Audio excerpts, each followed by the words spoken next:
And now it is part 2 for The Show Must Go On.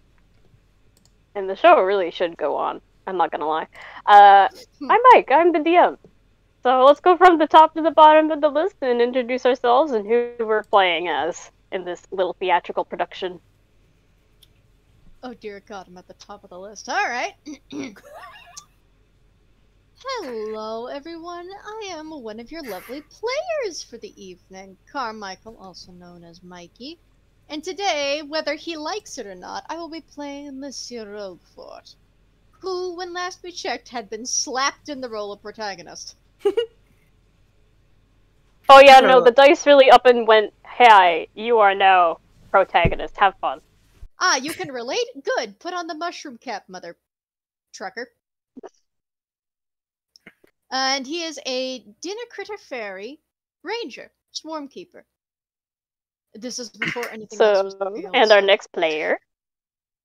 Hello, my name is Kanpukugu. Excited to finally be able to continue this. Yay! Yay! I'm playing Yatze, which took the place of the donkey, quite literally. It looked like an adorable Very literally. It's great. Very literally. Viva Pinata Donkey Beloved. Viva Pinata Donkey Beloved. Hello, I am Tall Snow. I will be playing Professor Wilfred Scranery, who is also in the role of the princess. In the we love to damsel see in it. distress. Oh, my back.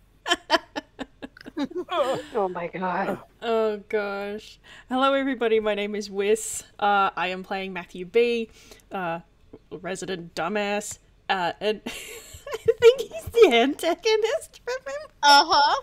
Uh-huh. He's just a little guy! Or something, and he has no comprehension of what's going on. He does not understand properly. He's been given It's a fine, mission. he's just a little guy. He's just a little He's guy. a little guy. I mean, to be fair, the protagonist at this current point in time, since this is before anything was revealed, is also a little guy, because Rougfort at this moment is only 3 feet 2. Yeah. Still He's taller just a than little Matt. guy. He's just a little dude. But Matt has no brain cell, and, yeah, this is gonna be Your man has no interesting. brain cell. Rougfort, unfortunately, has So, many brain to cells. He just recap. has nothing to perceive or comprehend with. So to recap from our previous game, what roughly happened was that while perusing the sites and everything regarding the Dreamworkers, turns out that the All-Star Theater needed some help, needed some actual actors, as the main cast had somehow gone missing. And so, with the EGAD group, Showtime gladly added them in as the main cast. And now, within the same day, well, you gotta perform on the fly, with very little practice beforehand. And no practice whatsoever in one specific fairy boy's case. Well, you had a little bit of practice. We're considering last session the practice time that you had, which is like an hour or two before the show actually begins. So, dress rehearsal speed run. As said before, before recording, Professor Scranery, while putting on his costume, would go up to someone and ask, "Should I fluff my chest a little bit more? Is this good enough to be a bust?" I want you to roll a D3 to see which of our fellow players you just say that to. Shit! Do I not have access to rolling in this server? You should. What does it? I'll do I it. don't know why You it doesn't literally have just you. should exclamation point R space 2020. I It is don't literally know just why. I exclamation don't point. know why.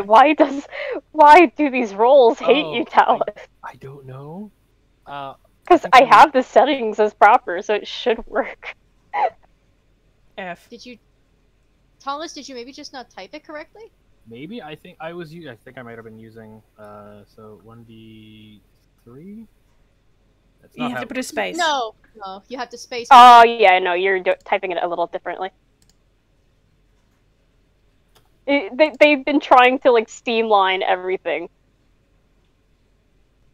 Oh, whoops. You'll have to type a new one down. Yeah, That was my editing it bad. does I not didn't fix it. realize I had. Again, they are Right. attempting to try to like streamline all the bots in Discord, and of course it's a little finicky.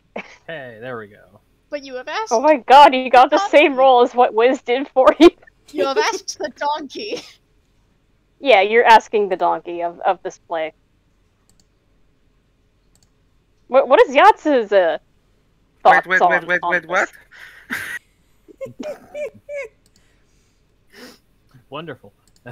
So this old elderly owl. Did you say donkey who summons me? Yes. This old elderly owl who has helped you, well, walk here and has been talking for a bit beforehand, and has been roped into this play alongside you, is half dressed in this like sky blue gown, which almost blends into his dark kind of gray blue feathers, and is currently like fussing over the dress and asks, should I fluff my chest feathers a little bit more? Is this good enough to be a bust? I think so. Yes. Sí, claro. Yes. Yes, yeah, the donkey nods. Also, sorry about the coughing. I haven't not been really well lately. Aww, You're I okay. just- This is you. fine. And gently pet. So while everybody is finally getting, last minute preparations in within the dressing room, Go for Showtime it. actually walks on over and goes, "Well, is everybody ready to perform?" Not exactly. Debating something. Rougfort is saying that from behind a closed door, by the way. He has not opened his room, his door, nothing. He is not Mr. Rougfort, do you have a problem? Is there anything I can do to help you out? Do you need like water or anything? Not exactly. No. Question. And inside the room, he is having a back and forth with somebody, but it's not a conversation set with actual words from his mouth. But he quietly expected her. Do the people here have a problem with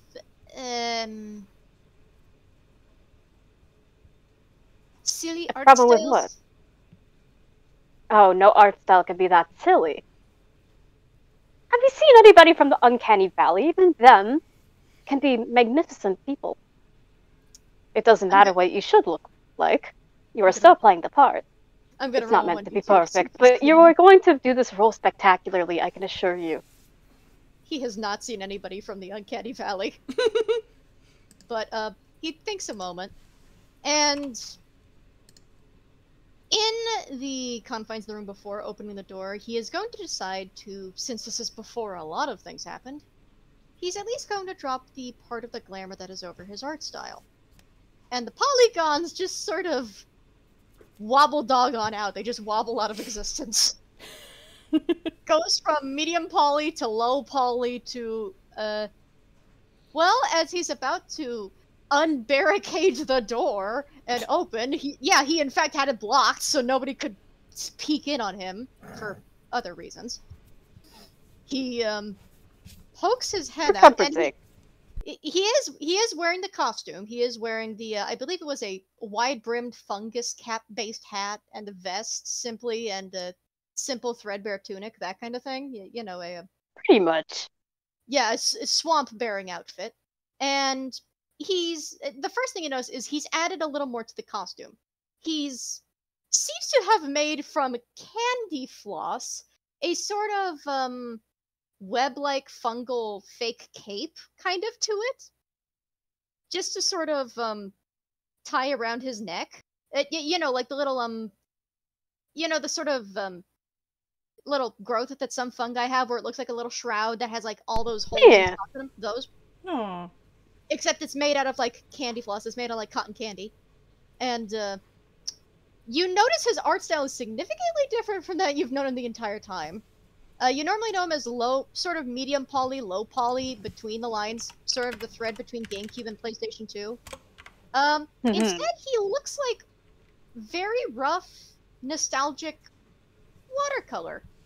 Very much the Quentin Blake style, with a little bit of the journal sketch style of the Spiderwick Chronicles books. Books specifically, not the movie.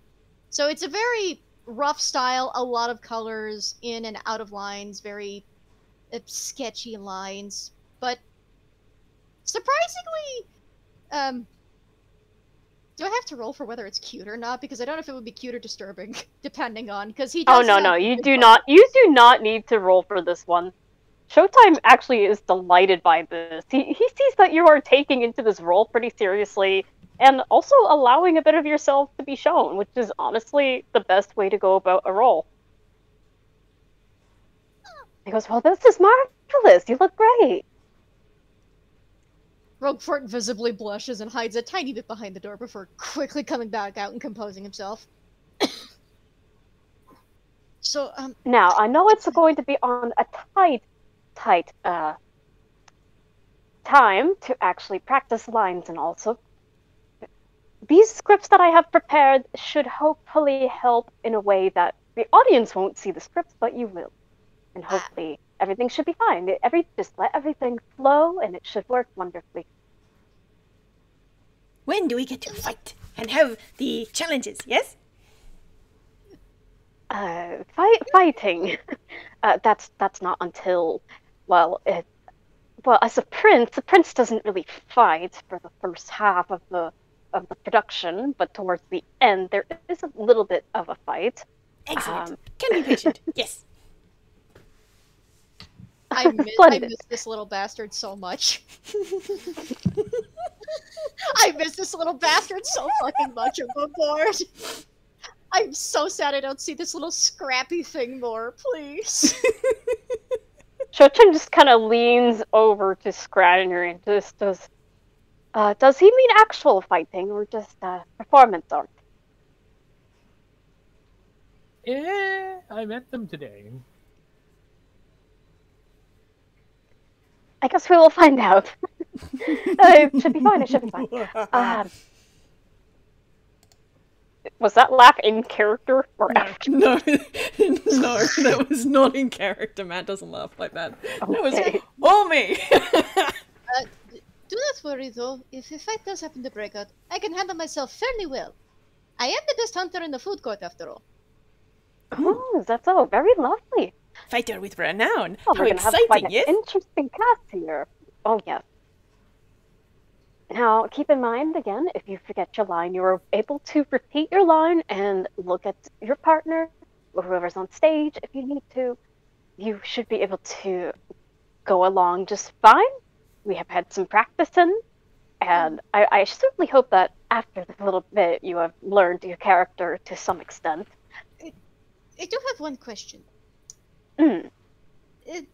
So, I know this is a theatrical play, and this is a character I put on. Does he happen to have an accent? Oh. I would say you are welcome to take your own spin on it, but from what I remember, the original character written up had quite an accent. I'm not quite sure how to explain it. Oh no. There's a small arrow that points to Rougfort that says in air quotes, French. May Scranery roll a history check? Okay, yeah, go ahead. Because these are historical figures. Well, kind of, yeah. I mean, they're parodied off them, but definitely. Yeah.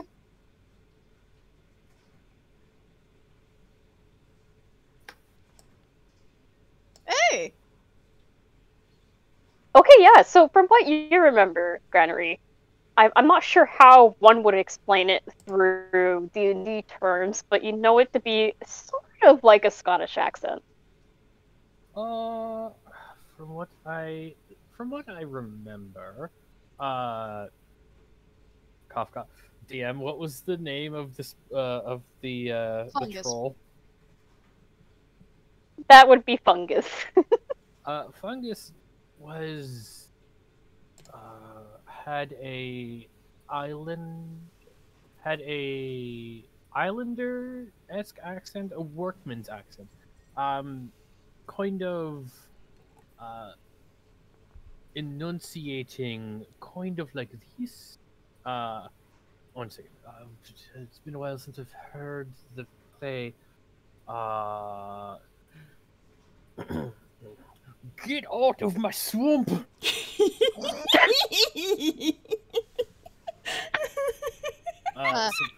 Guttural. Just imagine that out of an old bird in a powder blue dress, in a princess outfit. Yeah, with a feather bust. I am going to die. So, a real quick question. On a 10, has Rougfort heard the accent before or no? I'm gonna say he's vaguely remembering, but he's probably mixing it up with another accent that sounds similar to, but not quite the same. I think it was... Look, there's a lot of accents within those who speak Common and the Dwarf and everything else, so... There are a lot of workmen's accents, but I'll see what I can do with the sound, monsieur. He nods, he's trying to maintain a professional face, but he is slightly starting to sweat watercolors. Just remember, passionate, also gruff. Well, yes, very. I will say for Fungus's part, you need to keep in mind that he doesn't care what his reputation is amongst those around him. It's him learning that while that is his take on it all, he wants a friend. He wants something more than that, and not to be a stereotype, if you will, for what he is intended to be. Rougfort hesitates for reasons, but nods. So hopefully, again, if you just read off your scripts a little bit, and feel free to play the character as you expect them to be, that is entirely up to you. Look, the accent is optional. It is definitely a great thing to have with the character, but it's absolutely optional. The biggest thing that will make it work is if you stay true to what you feel you can do with the character yourself. So say maybe this fungus in particular is like you. And speaks like you.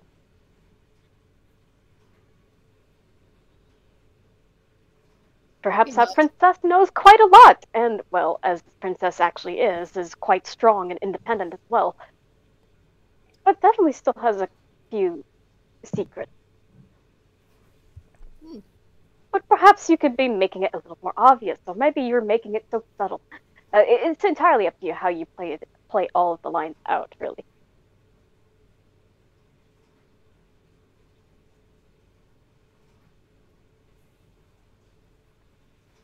Theatre is much more fluid than most people think. Oh, definitely. If you forget your lines or something happens, we will find a way to ad-lib and improvise, as we call it, and find a way to actually make it work into the scene and continue as Ad-lib? we left off. How are we going to add lips to the play? Oh, no, that's a figure of speech. No, he misheard you as lip instead of lib. Added lib, not lips. Oh. I promise. You don't have to kiss each other for the vital scene. You don't have to worry about that. Oh no, good heavens, no. Only if you prefer to. It is a bit of a romantic bit at the end, but no worries. I have been kissed before, but there is no mouth to kiss, so... He shrugs. With all four arms. That's the fun part of acting. You get to pretend like there is one.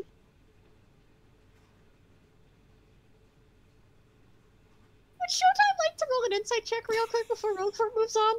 Just real fast, real quick. Yeah. But insight check would be swell. If anyone else wants to, yeah, go ahead. Sure, why not?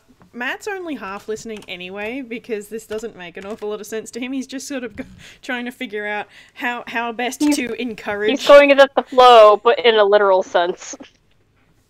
Okay, so... Oh my god.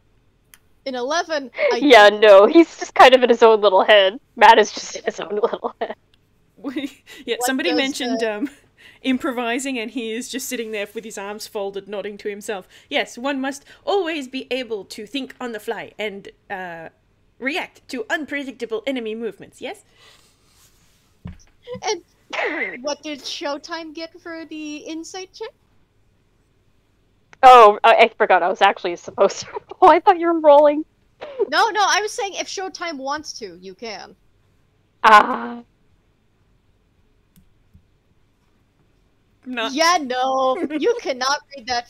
Like, if it was difficult to read that mouthless, googly-eyed, blank, doll-like face before, it's impossible to read it now that it's in a style where he physically has not even the shape of where the mouth used to be.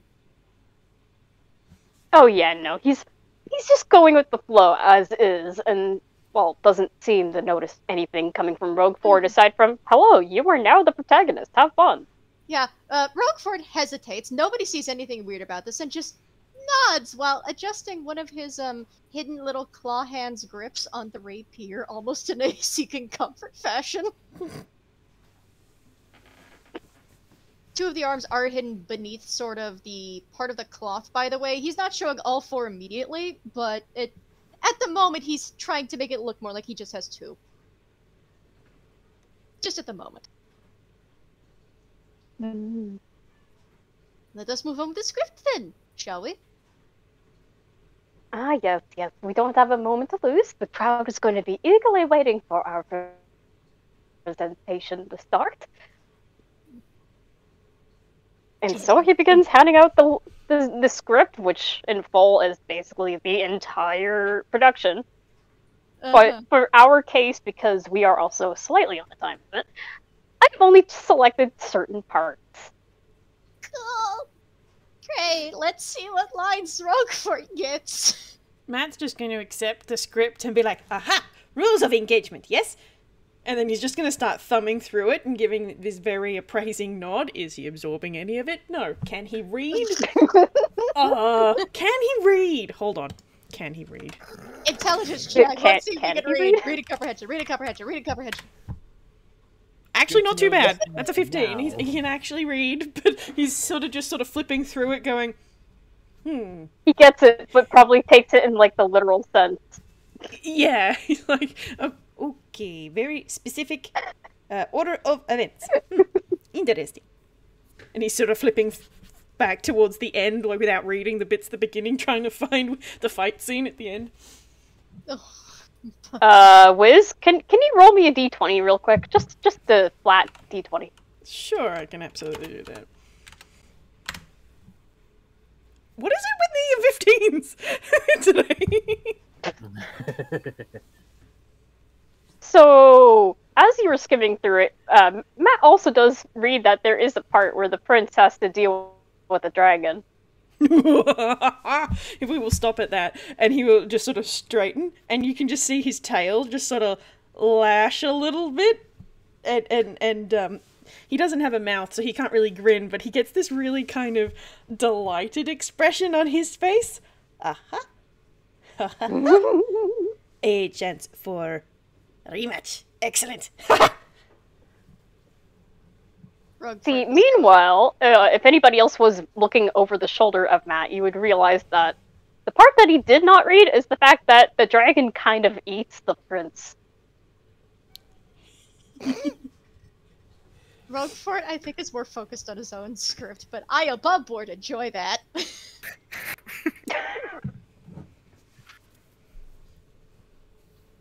That being said, Showtime ends up handing out the script, and from that point on, the show begins. And as what we are entirely referencing, if you don't know by now, is heckin' Shrek. Yes, it's Shrek. Yeah. Yes, I'm putting Shrek in my D&D. Nobody can stop me. We are allowed I'm to the have DM. fun here. We are allowed This to have is how fun. it goes. We have tunes, and therefore I put Shrek in. Shrek is We canon. are allowed to have fun. But essentially, it plays out pretty much the same as the movie that you recall. Fungus lives on his own in a swamp. Rougfort, while you're kind of going through that opening scene for a bit, is it okay if you roll a performance check for me? Oh god. stone. Oh crap! I Okay. kicked through the door and not the right way. Performance is a -1 for him. Oh. Okay, roll zone, roll zone, roll zone. First performance check for Rougfort. Let's see.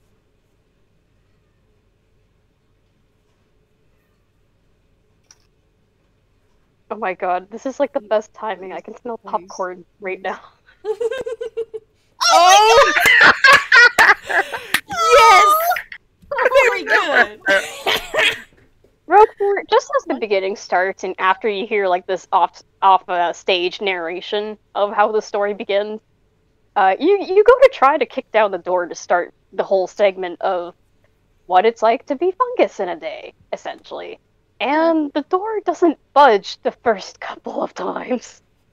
It takes a couple of swings, but it's not actually him that breaks it down. It is one of his dinner critters. It is specifically one of the Dragon Roll Sushi that bashes it down with their head to help him out. And that probably helps the image at least a little, because now it's fungus with a lot of insects with him, so that's a slightly spooky, but doesn't help him much. Hey, He looks like it he had a fits fight- into the theme. They're little swamp monsters. It's fine. We can workshop it. Yeah, no, he looks like he had a fight with the outhouse and lost, but this probably helps him a little.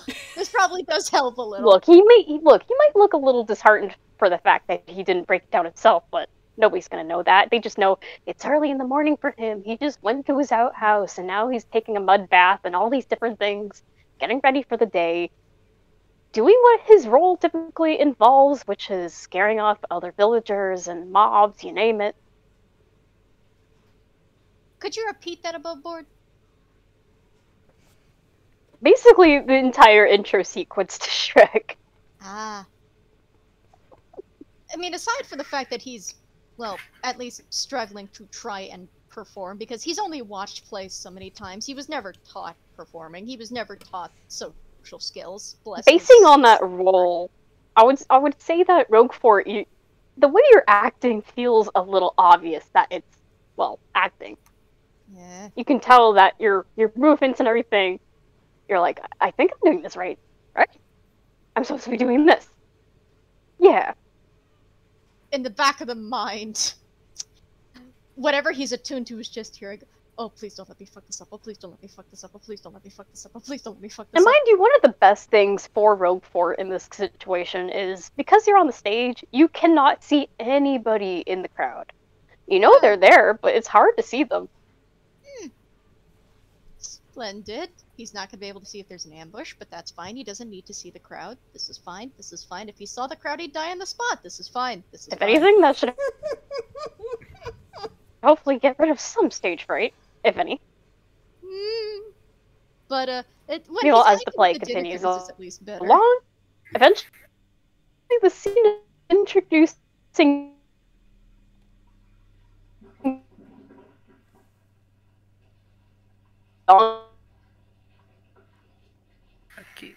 We missed all of that, I'm afraid. You cut out Yeah. completely. Yes. Internet, why?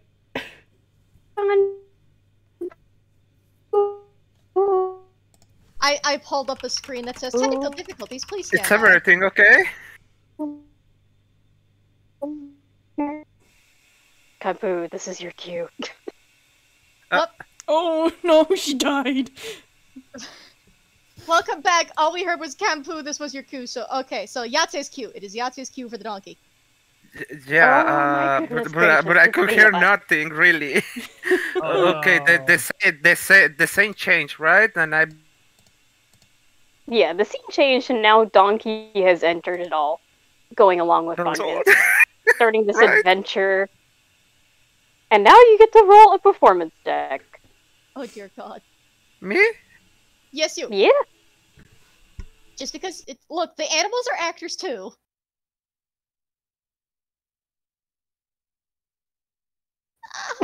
What was my line again? What was my?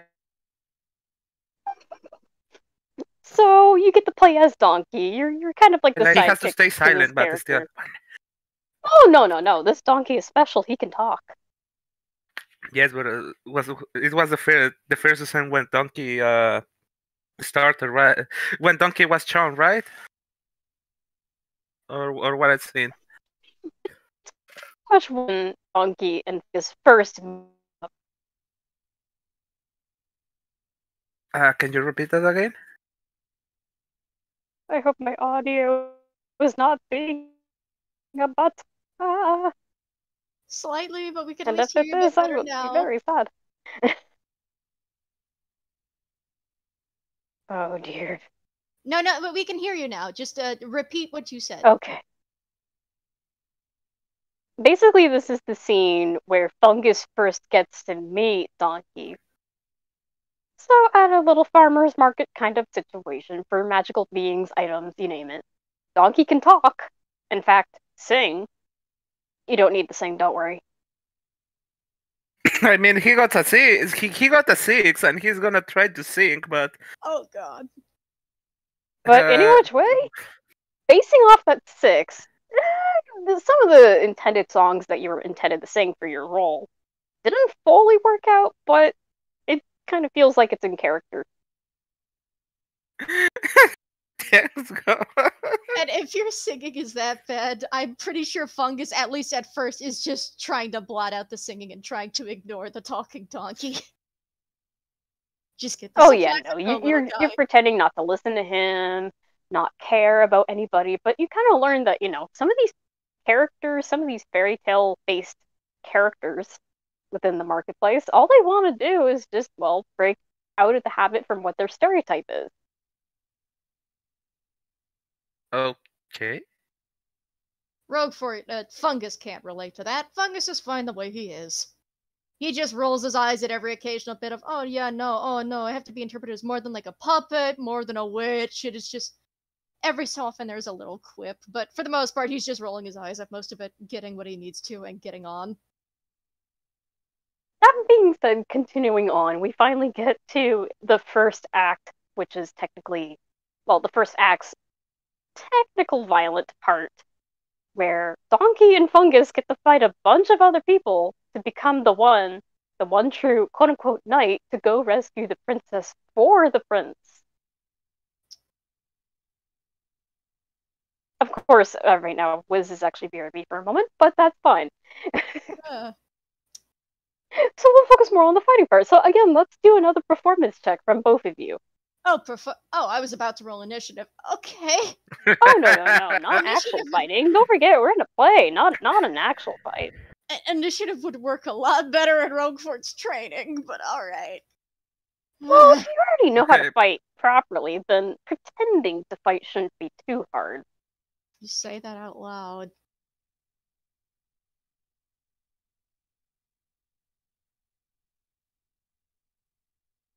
Okay. It's performance again, right?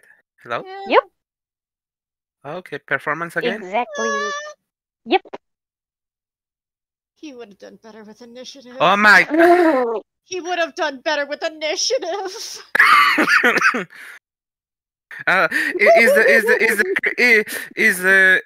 Is the public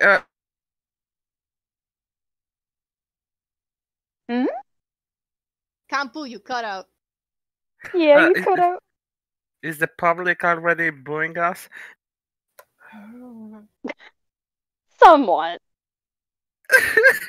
But it's not too bad though, because, at first it kind of just looks like you're just trying to beat the air in front of them, and it just looks very blatantly goofy, silly. But there's a point where one of the ensemble persons, one of the minor characters who is dressed like a knight, just goes up to you and gives a small wink and just tries to play it off and make it work. To the point where it's basically Rougfort holding onto this guy and holding him up to Donkey to smack in the head. To headbutt. Huh. Okay. Good, because that's a 3 Which, foot even person. just the tiniest tap from you, this guy fumbles down like it was the toughest hit there ever was.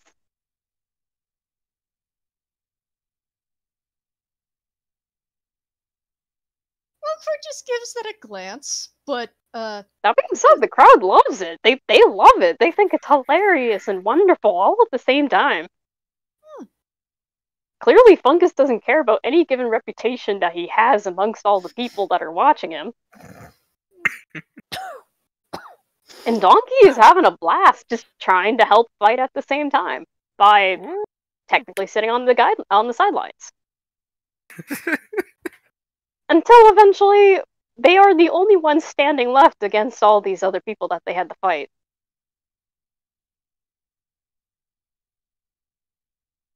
at the last minute, portraying a proper insectoid swamp monster, he probably would use his wings a little to the advantage of the last few nights, but that's only because he's used to doing that in a fight. So that's probably the most decent part of the fight. It looks like, I would assume, considering he is very used. I would say at that point you're low key embracing that idea. Like, what? This fungus has wings now. Yeah. Screw you. This fungus has wings. He crawls on And walls and the has crowd wings. the crowd actually loves it. They are applauding. They love it. Huh. They think it's a really cool twist. You can hear that audience clapping, applauding, some people murmuring to each other about how good this is so far. How much fun. It's a different take of what we know. And just, fungus seems a lot cooler. I'm pretty sure it would. I don't think he'd be able to hide it, but I'm gonna roll a deception check anyway. I am rolling him a deception check, and this is both in and out of character for him, so yeah, this is on and off the stage.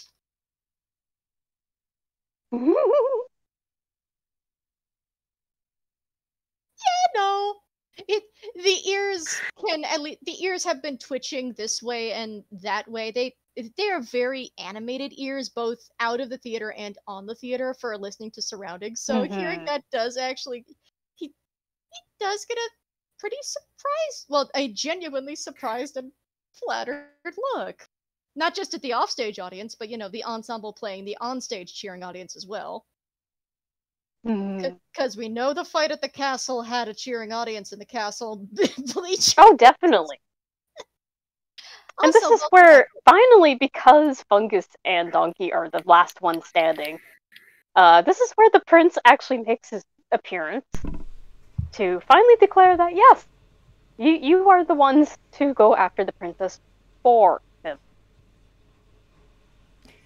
In this case, could Matt also do a performance check?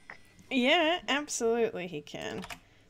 Surprisingly, this is actually something that Maddie is actually good at. Don't say that out loud. Don't say that out loud. I can say it louder. No, it's fine. Say it out loud. That's a 17. Oh yeah, no, better than us. Better than us, at least.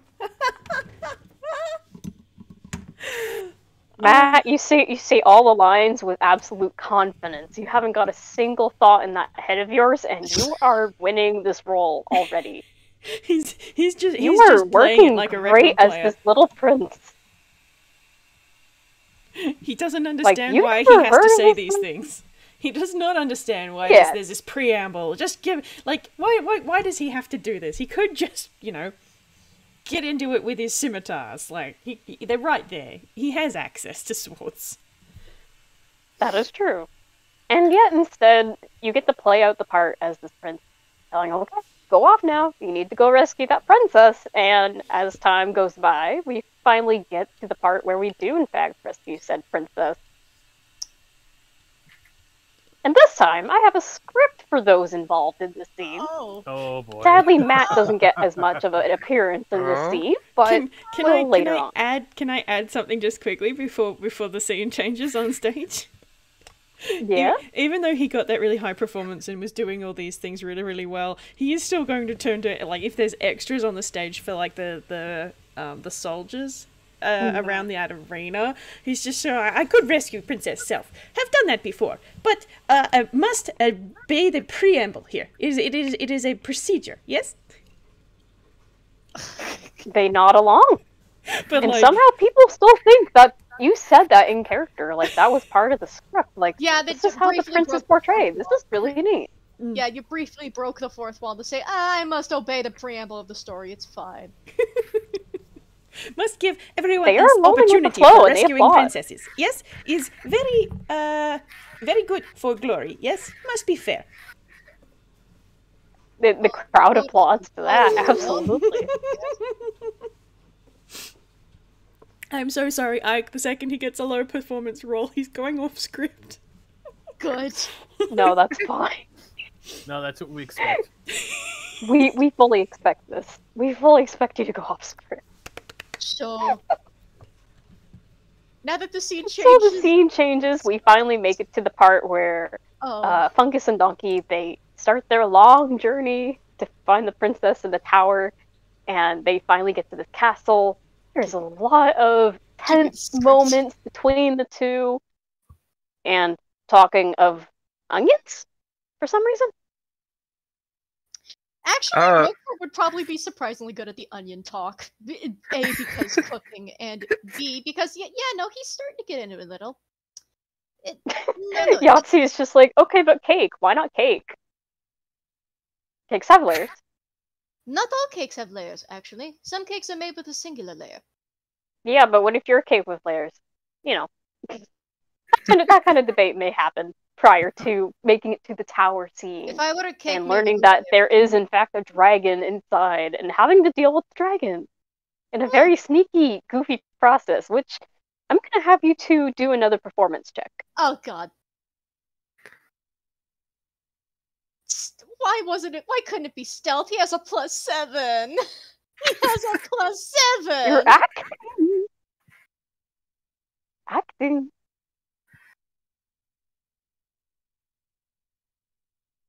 Honey, why couldn't it just be a stealth check? No, really, what are these rolls? It's one of those days, I see. It is one of those days, but I am here for it. Matt has Listen. so apparently.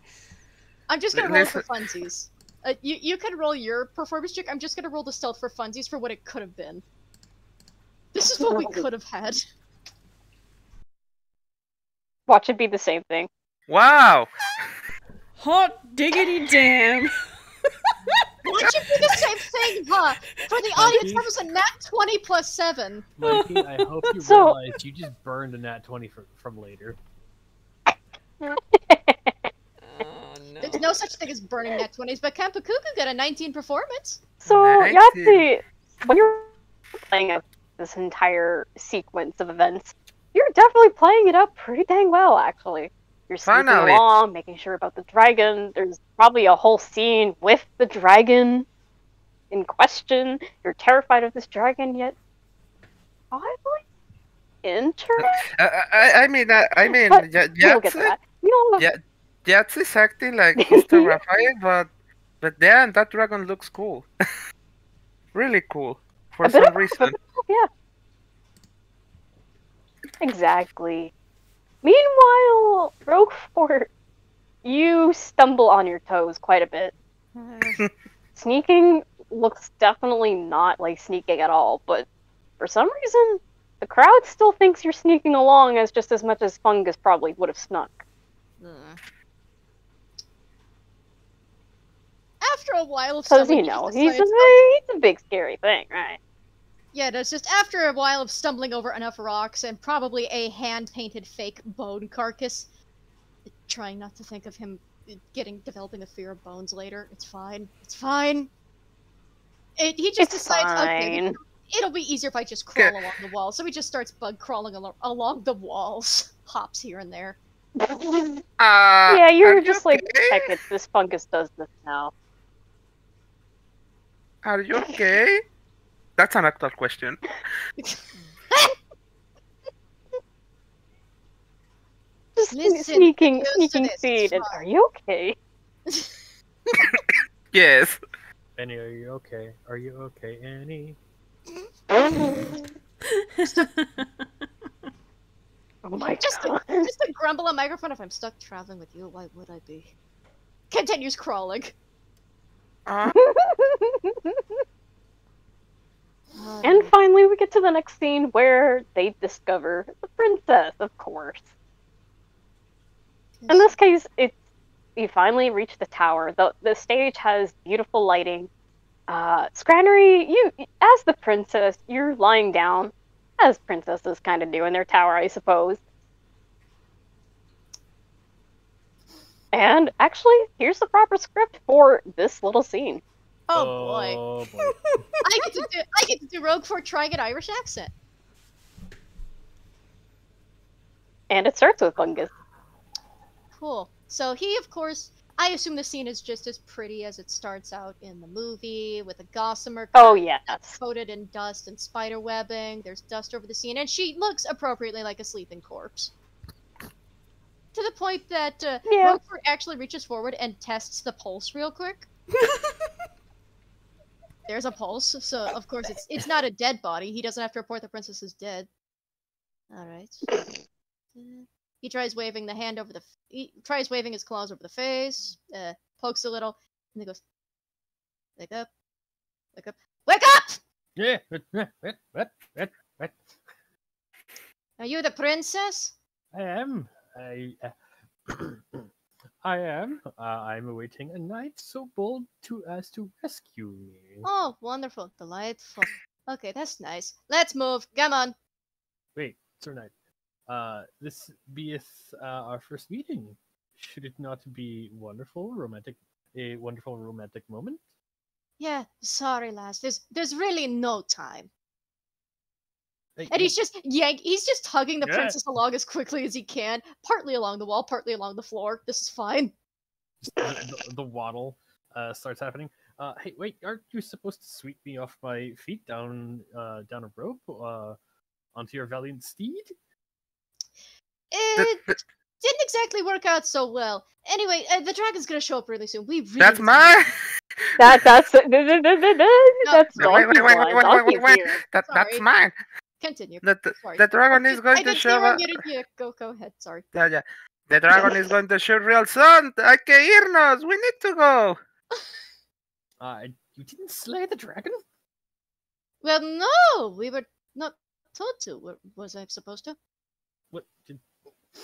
Well, yes. Well, can I at least know the name of the champion before me? He's fungus. Rougfort was about to say no. He had no time. Donkey, of course, is a delight and just introduces him, pose and all. And there's a quiet glare at that, but he just continues fiddling with the door instead.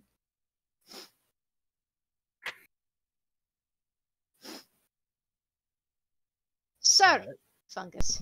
Let's move. Let's go. I'm just gonna roll something. And as real that quick. scene continues, it's going pretty good. You guys have gotten along, and you have this wonderful chase scene against the dragon, which is a very lovely, very animated-looking prop from your assumptions. Oh yeah, no, Rougfort So it's not really a proper dragon. loves them to pieces. How is Matt feeling when he's off stage for this? Well, that's what I rolled a whiz save for, and he got a 16. So, he has managed to hold back from the wings of the stage to not shout out, "I will slay dragon, yes, yes," when he really wanted to. And he has also managed to hold himself back from actually pouncing on the prop. So it's like, he is standing at the side just going, ah, like if Showtime's watching him off stage, you can just see this small cat just sort of vibrating with the effort it is taking to not interfere. Just the psychopath look of just having a whetstone on your sword, looking longingly at prey. Yes, exactly. Just sharpening a fake practice sword.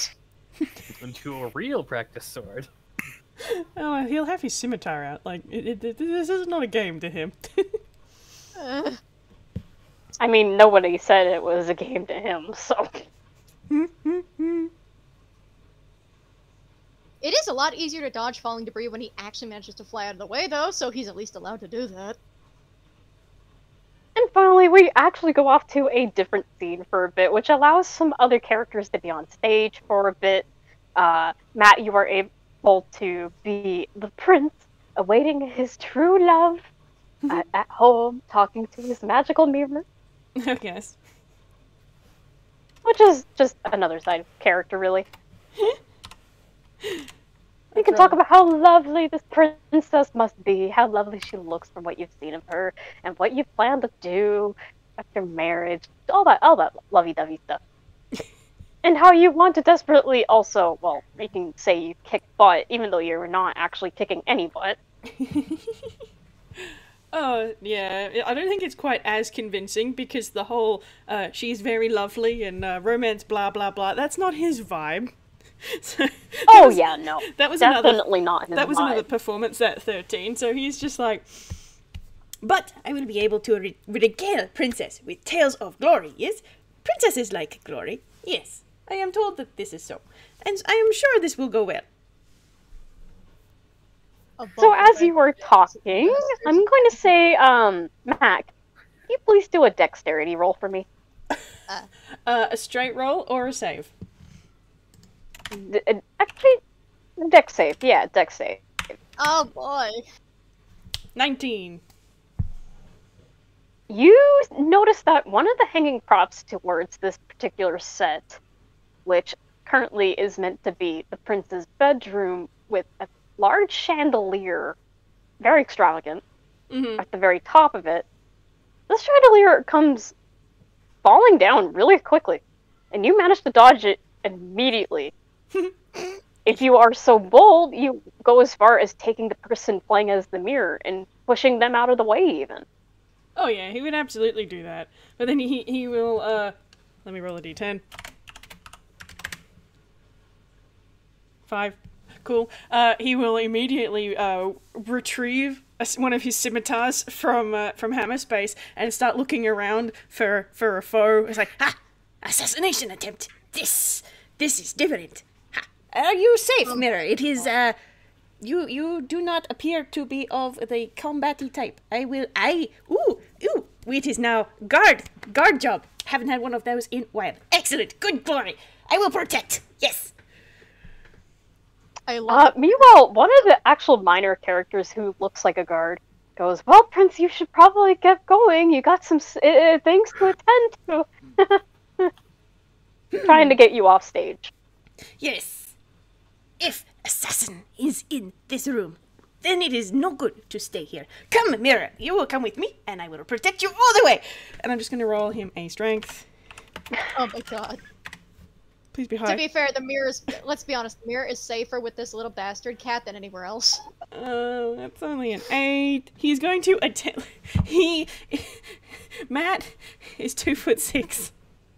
Matt is 2'6", and he's trying to pick up the actor who's. He's trying to pick the actor who's doing the mirror up over his head and to carry, but it's not working. It's not working, but it's not working, but the person playing as the mirror, they are trying their best to make do with it and make it seem like as if, yes, he is picked up, he is the mirror.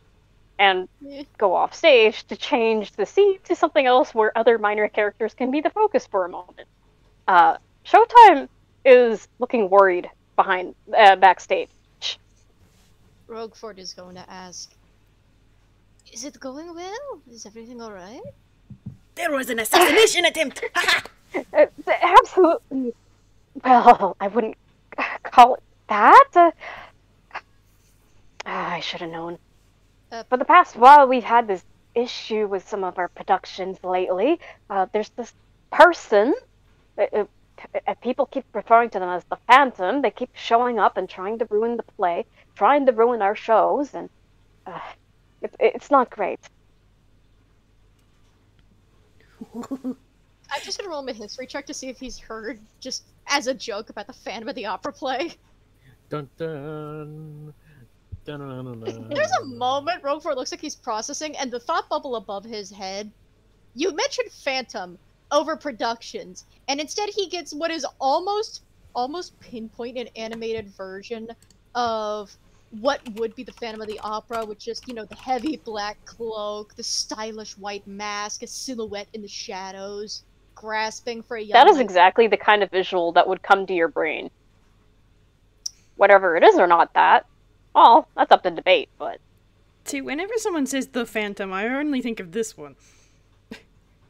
You're Oh You my are god. incredibly valid. You are incredibly Yeah, valid. it is not that phantom.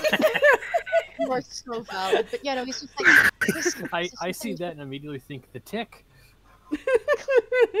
God. I think I Is this just dated something- myself there a little bit. Is this something we should But have? yes, that's their whole thing is they've been trying to sabotage my shows, and I haven't got the slightest clue why. You have no known enemies? Nobody that would want to sabotage your shows?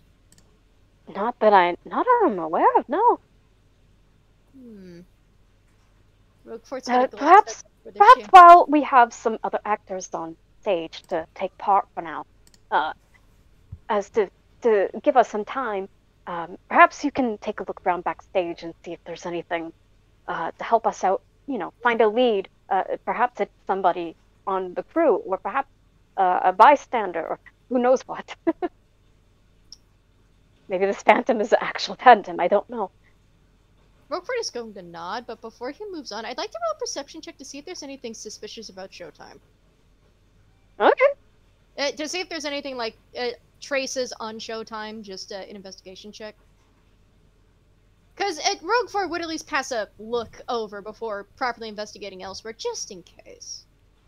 That'd be Oh, yeah. investigation. He gets a +1, so please do better than the performance checks, pal.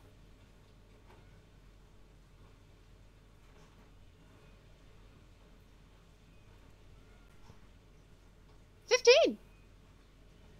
Yeah. You inspect Showtime at first just to see, okay, is there anything feeling off right now? Is our director, you know, all good with this? Like, is there anything else we need to know? Is this really all the information he knows? This is all the information he knows, for sure. But you definitely notice that there is, like, a tiny, tiny piece of lint on his shoulder.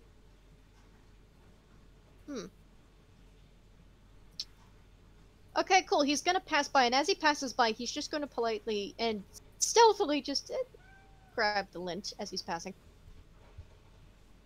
Okay. That So let me certainly is just- a piece of lint from clothing. Does it smell or feel like that which would belong to the director's clothes, or Not really, no.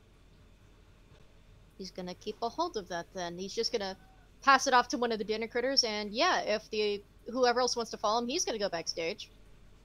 Matt's going. Matt is excited. Ooh, Saboteur. They are good for glory, yes! So now you get to explore the backstage while all of that is going on. The And back if we know rooms, I'm anything from kidding, I'm productions, kidding. you need to try to be quiet behind the stage. But at the same time, well, we don't really have much time. You need to run around and try to find this phantom and stop him before he tries to make the show even worse. I'll just go ahead and roll stealth while I'm at it.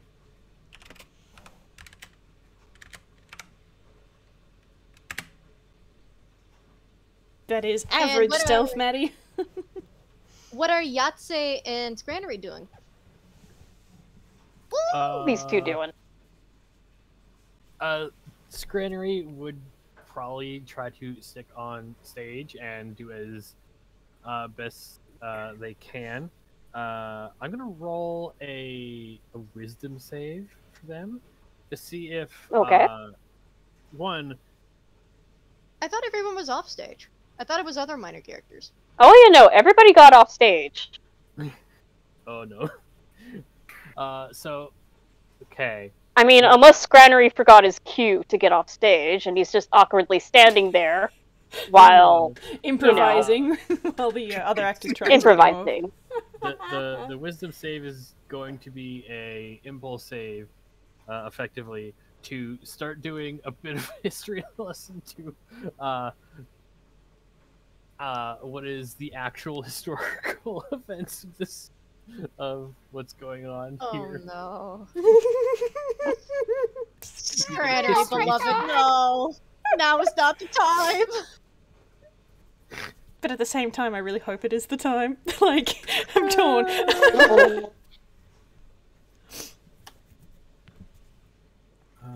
Plus Wisdom is only a +1 for save. Alas. Love normal. He would go off. Scranery, What? the thoughts Wait, are just jumbling in your brain, and yet Wait, you know that does you it save? cannot go out about it just yet.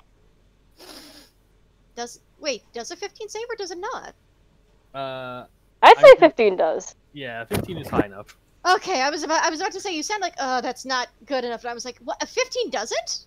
No. I was looking for Scranery being impulsive.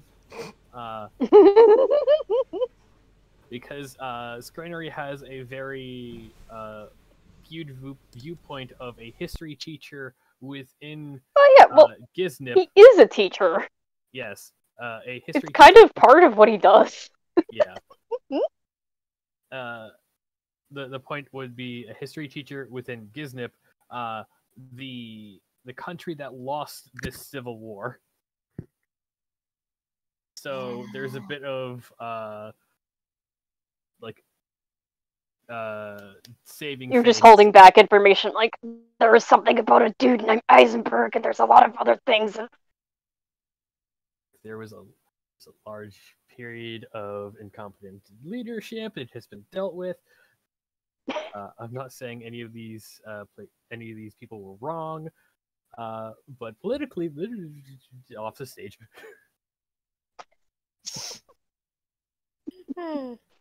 Does anyone else? Look, if he wasn't able to get off stage, I would have pulled the heckin' cane, shove you off stage. You're not in this scene.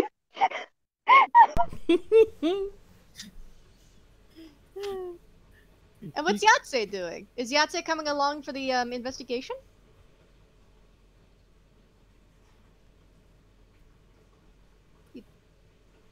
Yatze? Kanpukugu? Do you hear me? No, we did not hear you in the slightest. He's following along, asking, wait, is this over already? I was having so much.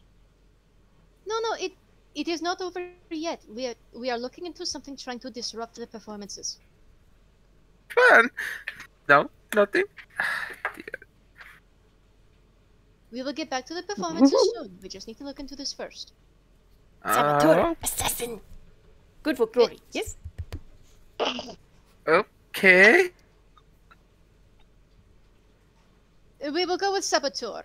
This is not an assassin, though that chandelier looked terrifying. Are you alright? Oh yes. Very, very good reflexes. I'm cat, yes? Oui, but I have seen cats caught by worse. And he's just gonna continue with that 23 stealth, and just... Maddie only got a 10, so, like, I think probably all that is occasionally heard by the audience is just this, the occasional saboteur, assassin from behind. It's like... Much. Just the mutter of it. Yes. Let's get some stealth checks from Scranery and Yatze. Oh no. Please. Uh-oh, this might be a bad time. Can you repeat that, please? Can we get a stealth check from ya? Oh, okay. Yeah. Scranery, wow. I'm not saying... Scranery knows his etiquette. Scranery knows his theater etiquette. Give me one moment. And is that if you're an actor, you must be quiet in backstage as to not disrupt anything during the actual show. It's not his first time on the stage. Not to poke at If any you props are that aren't like- yours. All that stuff. Hmm? 0. Lol.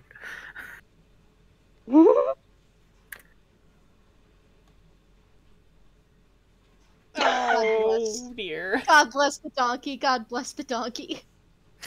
Yatze, you're trying so hard to sneak across, like, backstage, just to make sure that, you know, you can get to the other side and start investigating the area, and you trip over one of the lights. Oh no! So, the lights for the current stage set, it kind of fumbles a bit, but somebody rushes to put it back in place. Can I say that was Rougfort that tried to hurry to fix it since he's stealth flying? I mean, if you want, yeah. Yeah, that'd be him very quickly and briefly before going back to the investigation. Just whoop. And I will say, mind you, as well, Showtime is with you bunch at the same time, and he's been sneaking along too. And Showtime, he notices that and goes, "Huh, I didn't know he could be a great stagehand." I am very used to assisting others. I mean, I already have stagehands of my own, and he looks down at his belt. But, and that's for a different time.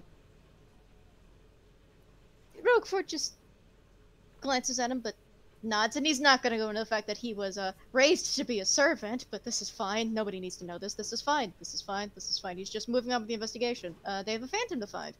So... Oh, exactly. So let's investigate. Where exactly do you guys want to venture off into first? Maybe, there's dressing rooms galore, there's the catwalks on up high above the stage to make sure that any hanging props are good to go, much like the chandelier that fell down. I would say... Where would you guys go? Everyone else can go where they like. I think Rougfort's going to investigate the catwalks, where the hanging props are usually taken care of, because that chandelier is a concern. Or was a concern. Matt's gonna follow Rougfort. Yeah, that seems like the most appropriate first step is the last scene of the crime. So I think everybody is going to head on over that way. Sure. At least to start, then we can glance at the others. But Rougfort just, that was the soonest thing, yeah. There was, a brief... So you guys definitely climb up there, for sure. Before climbing up, though, Showtime goes, "Well, I'm gonna have to stay down here just so I can keep a check on the actual show. But don't be too long, because we're going to try to put an intermission in real soon. So you may have to continue acting while you are searching." But of course. And he just I'll keep an eye out.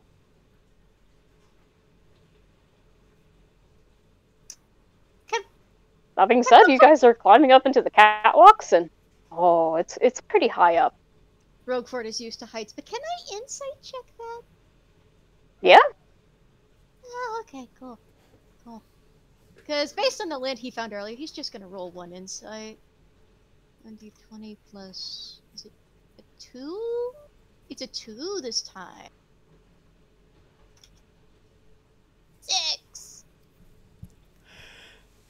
Alas. Yeah, you don't really... Nothing really strikes your fancy as, sauce, You're he's not really that kind of person.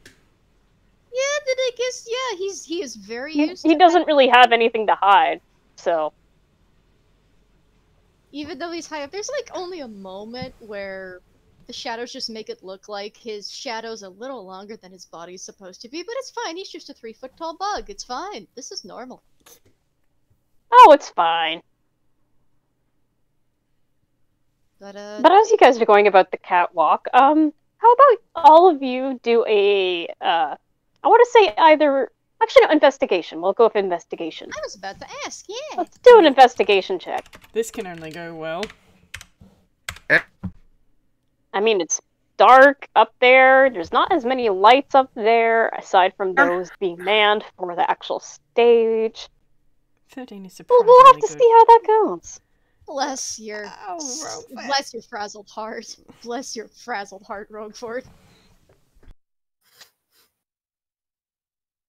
Let's see. How about Yatze and Scranery? Okay. I'm rolling everything that has a 0 in this session. Oh no. Oh no! Bless your heart, you can do this. You can do this. Come on, Dice, be nice. Hey! Wow. There we go. Yep, investigation. 25. I'm just gonna mute, but I'll still be listening. Wah. I was due. The irony in that. There is so much irony. Oh dear.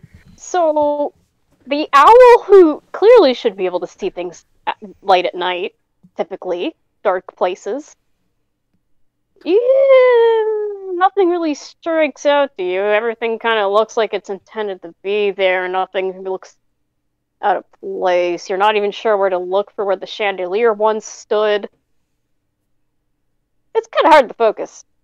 Rougfort is kind of in a similar situation, but at least it's a little bit easier to actually see. That, like, yeah, there's some props here and there, so clearly that chandelier has to go somewhere. Meanwhile, as for Matt and Yatze, the two of you notice that, okay, yeah, there's the chain where the chandelier once was hanging off of. It looks pretty broken. Can you repeat that, please? Yeah. So basically, the two of you end up seeing that there is a chain that the chandelier was once on, but it's been broken. It looks like it's been broken on purpose. Like as if somebody decided to break it with a weapon of some sort.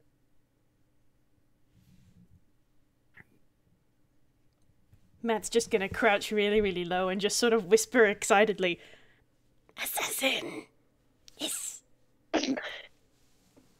Why would somebody break the chandelier?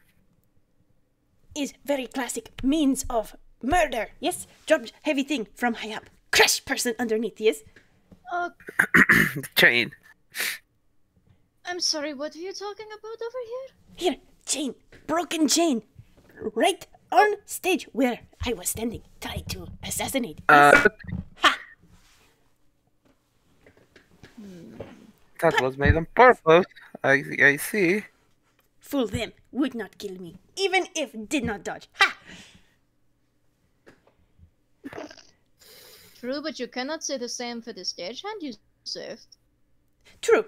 Mirror are more delicate, yes? Yeah, Rougfort actually is going to bend down and pat Matt on the head before continuing. Oh, you're gonna get a little purr. He's like, yes, Oh. I did good. I did good. I did save person, yes. Very, very good. Pat, pat, pat. And he's going to pass a glance to, I assume you point out the broken chain to the others? Yep. Yeah. Mm-hmm. Then he nods, but he didn't see anything else suspect aside from that, but he is going to confirm that at least confirmed suspicions on the Phantom. Someone had access to the catwalk and must have cut it when they were passing through. You are a feline, yes? Yes. Could you do me a favor? I can certainly try. What? Could you smell this? And he's going to hand him the piece of lint. Okay. He will give it a sniff. I guess I'm gonna roll a perception for what he can sniff, I guess. Yeah, roll perception. That is an 11. It doesn't really smell like anything, but to you, Matt, it just looks like any other thread that any other costume has been used with, you know? Anything? Piece of costume, yes? If it is a piece of costume, why was it on Showtime's shoulder? Showtime should not be wearing any costumes. Perhaps he's required on what is stage. everybody's passive perception real quick? 13. 12. 18! Dang. 16.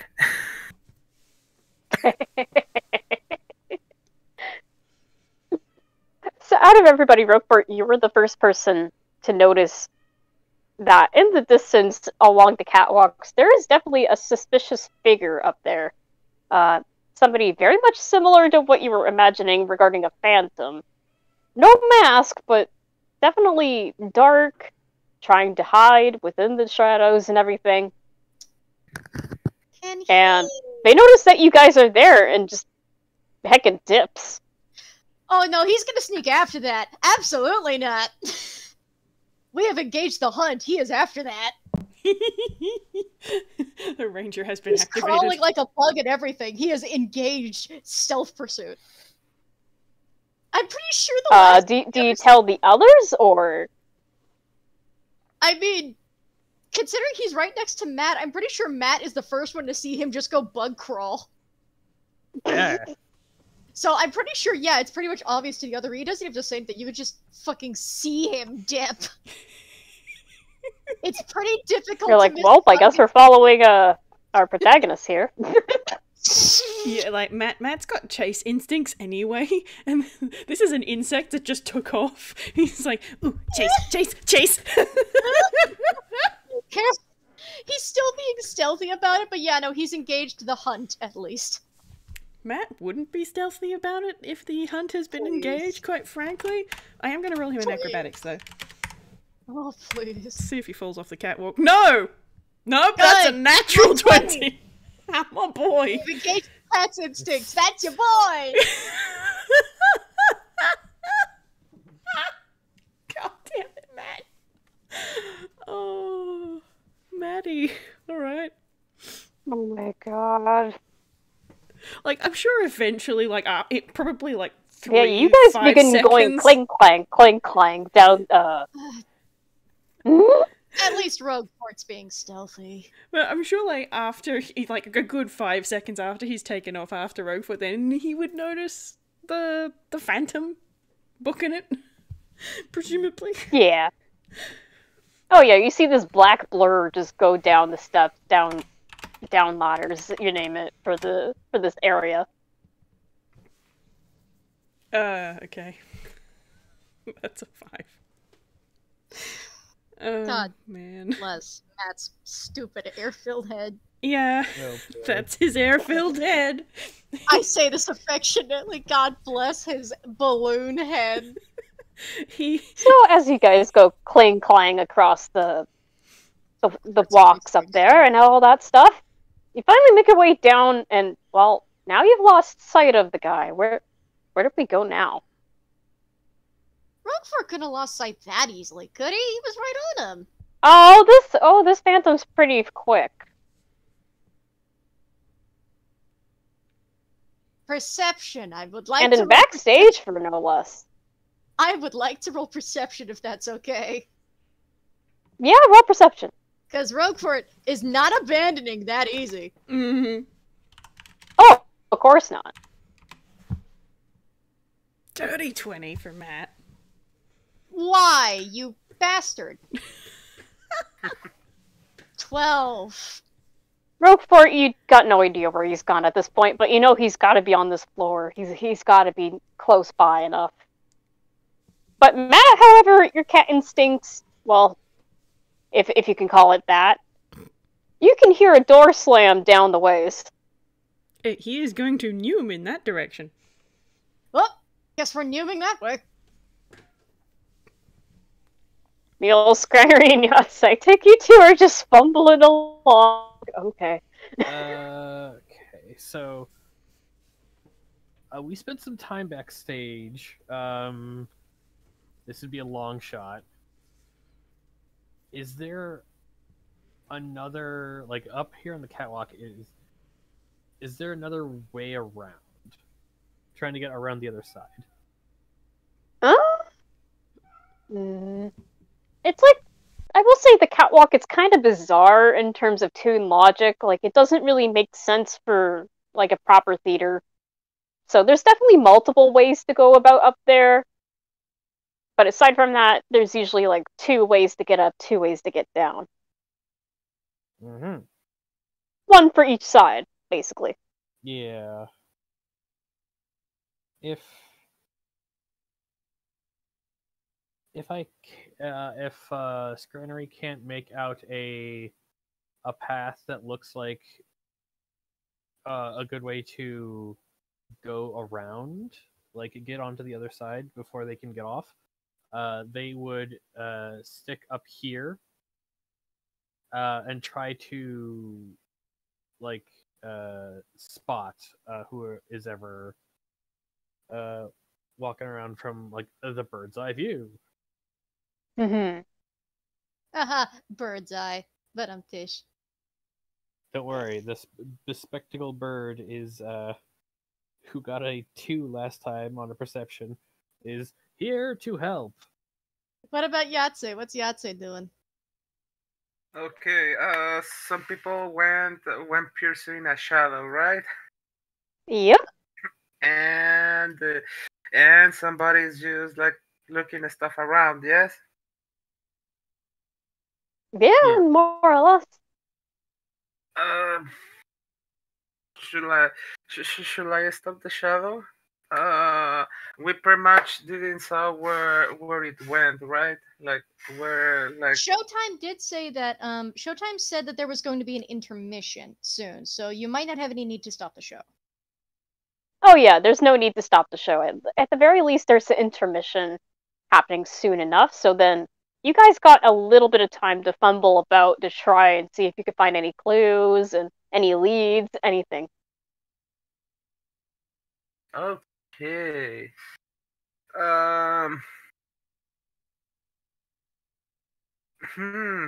This is also weird. Sorry. Is there like anything else like noticeable or something like that, or we just like saw everything from the shadow and the broken stuff I noticed earlier? I think so far the only notable things so far that between all of you have seen is, well, the remains of what that chandelier once was hanging from, and, well, the shadow running off. So far, that's your 2 only leads. Well, that and a bit of pocket lint that Rougfort has found, but,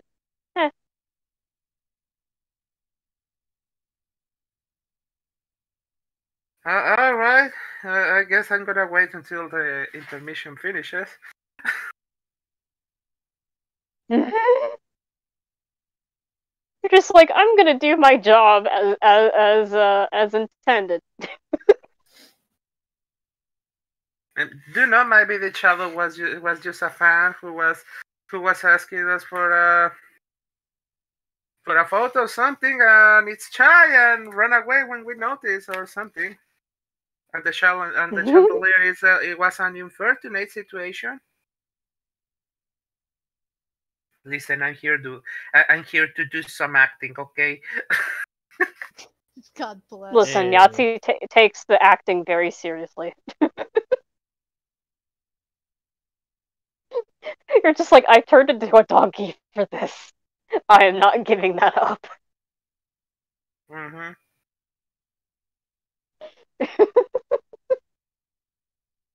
So I think in that case, you're just kind of hanging around Scranery. Well, Scranery, you're fumbling about in the dark on the catwalks, trying to figure out how to get down, and, well, trying to see if there's anything else notable, which so far, not really.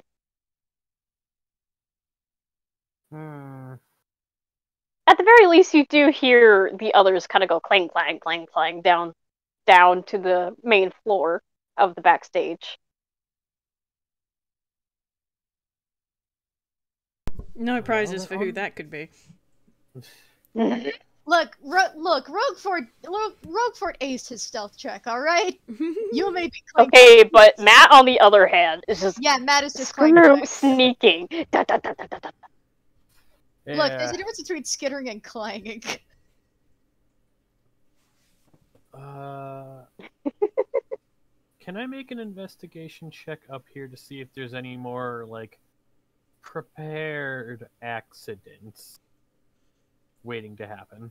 Yeah, you can take a look.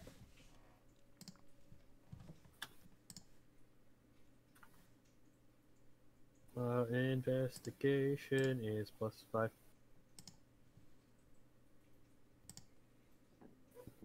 Okay.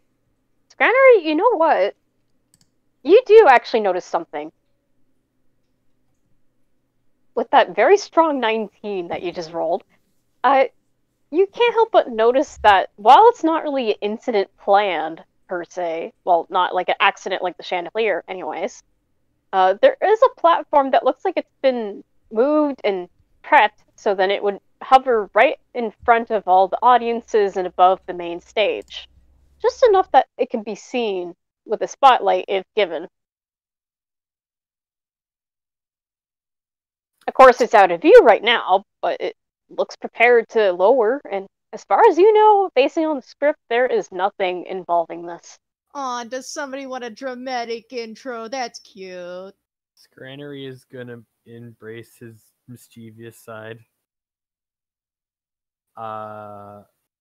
There's going to be he's gonna look at the rope to like lower that, or like and once it looks like it's going to go past a certain point, he's gonna cut a little bit of the rope.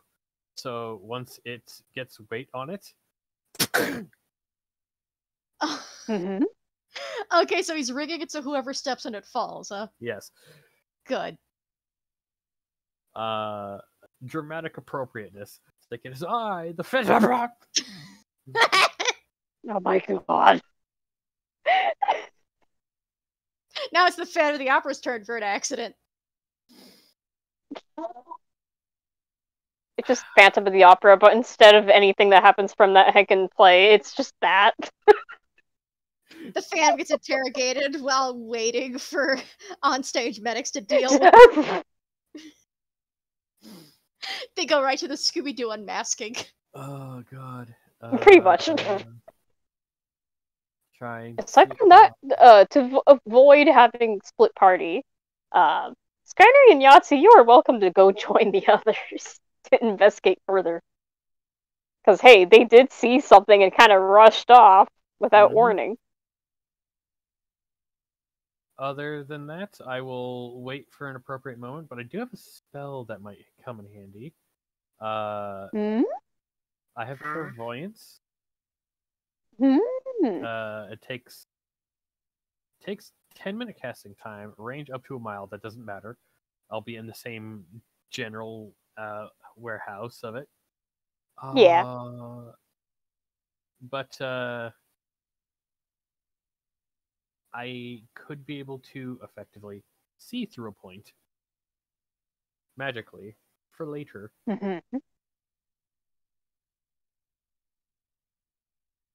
But other than that, it's like, okay, set this here. I feel like that might be helpful, but you might need to be with the rest of the party first.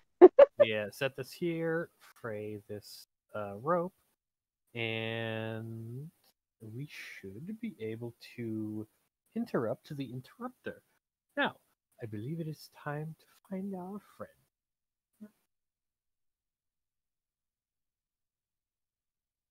And now we can have the party back together. Woo-hoo! And Matt neumed off after someone slammed a door backstage, so I assume that's... Yeah, we have immediately gone after. So it doesn't take Scranery and Yatze very long to catch up and go, okay, where are they? Where are they? And now see Matt and Rougfort both pondering about a couple different doors. Did you lose something?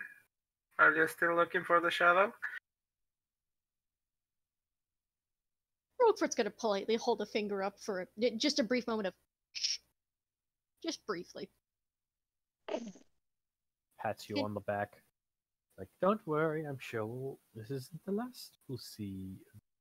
That's ne'er-do-well. Can Rougfort plant one of his big fey ears onto one of the doors and see if he can hear anything? Sure. Can we just do the thing of just plops the big ear just to see? Yeah. Okay, perception. I'm gonna say you can roll for that. I'm not sure what roll to do Perception specifically, but perception, yeah. 26! You can hear definitely somebody behind that door. Just gonna hold up a finger to the others. And he's going to have one of his one of the claws he's been crawling on now, because he's been crawling on all 6 of his limbs. One of them's gonna stay on the handle of the rapier just in case. Can he try and maintain the stealth while trying to get the door open? Let's say you do a sleight of hand. Oh, okay. Can Matt do a sleight of hand too, if this doesn't go well? Oh yeah, if it doesn't work out, then Matt can definitely try.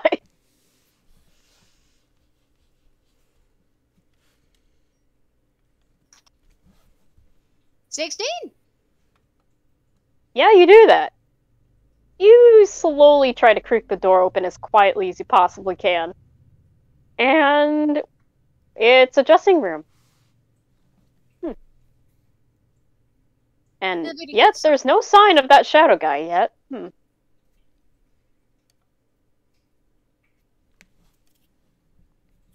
Rougfort's gonna think for a minute. He's going to enter the dressing room. Okay. Right, hunting for particular targets. They disappear into a room and then are not seen, even though there's clearly a noise. So... Process of elimination. Can he roll investigation to see if there's anything hidden in the room? Oh, you could roll investigation. In fact, anybody who enters the room, go ahead and roll investigation for me. Yeah, because considering Rougfort's rolls... So that can be everybody here. Everybody can roll if you're looking into this room. Investigation is an intelligence-based stat. Oh. 9. I got the number you got, you got the number I got. Just minus and plus. And what does Yatze get? 0.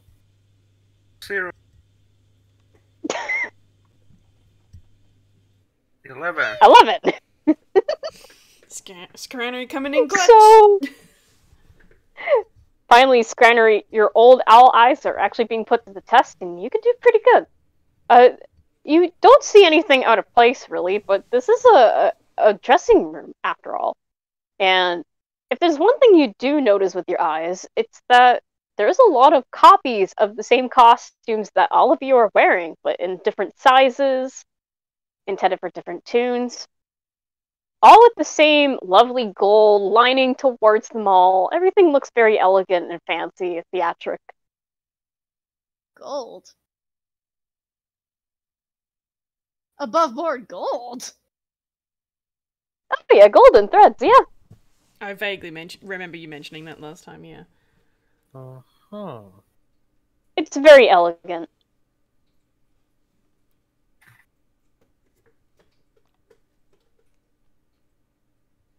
I'm imagining Rougfort is like checking the he's checking the dressing station with the mirror because it's Phantom of the Opera. Maybe there's a hidden doorway behind this thing or something, but he's not getting anything.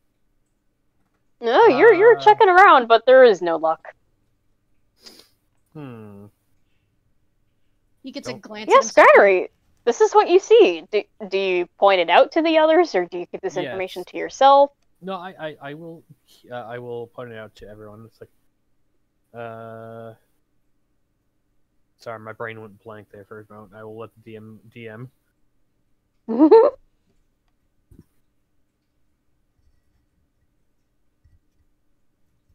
But I would point out the golden thread and everything.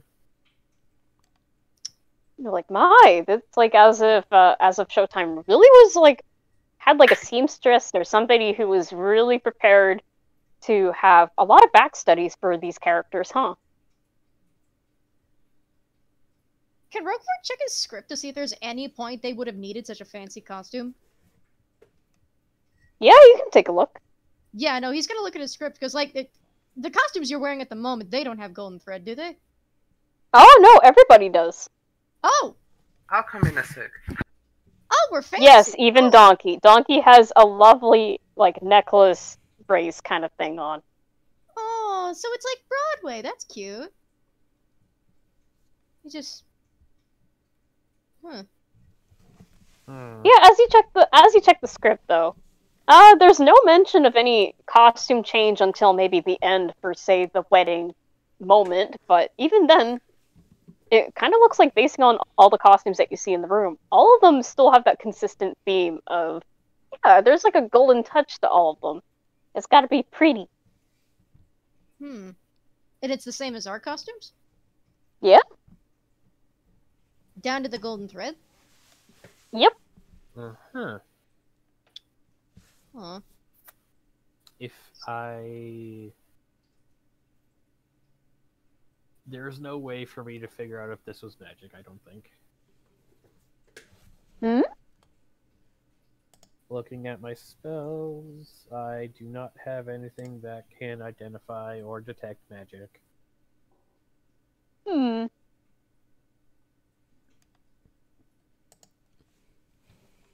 Yatze and Matt feeling?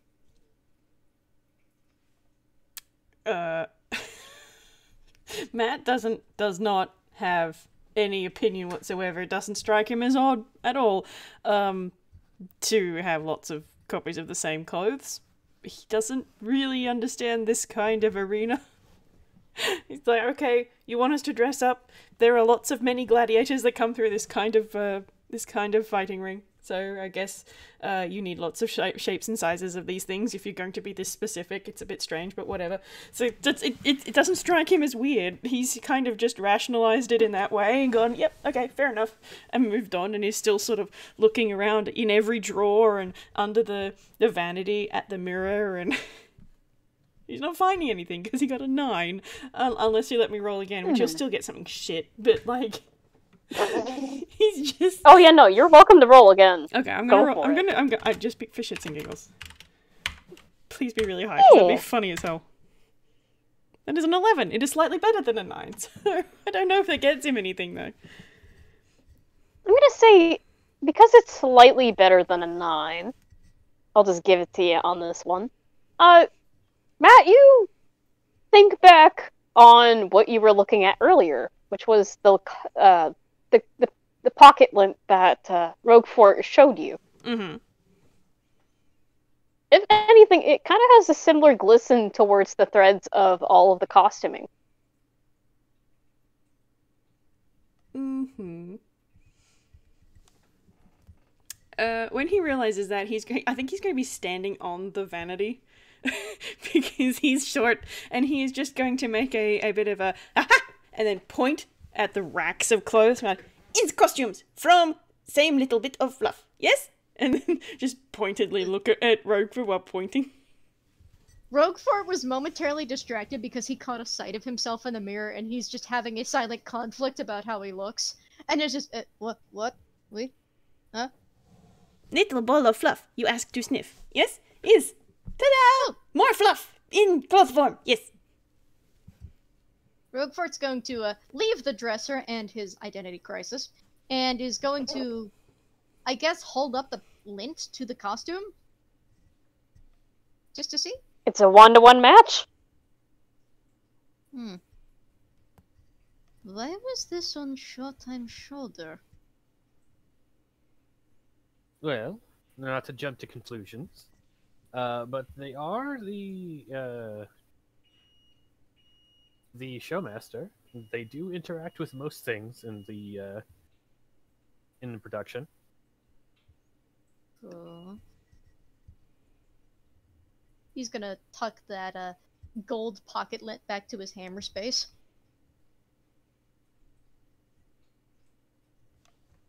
Okay.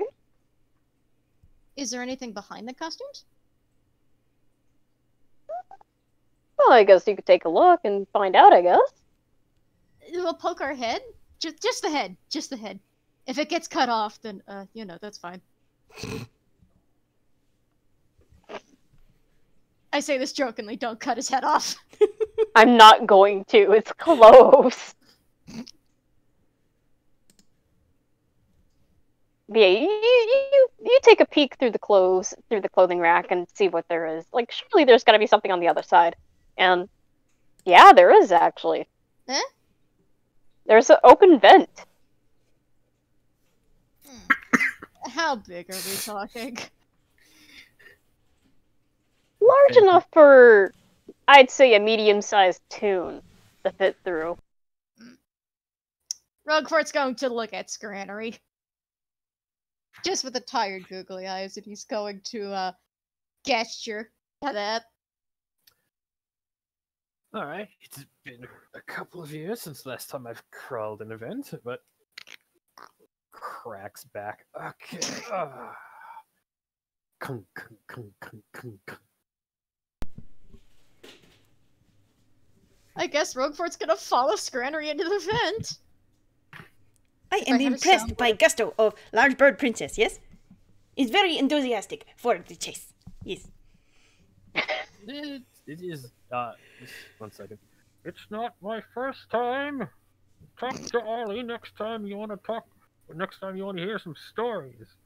Ooh, stories of glory! Always good, yes. Poor Yatze, I'm imagining is just following behind.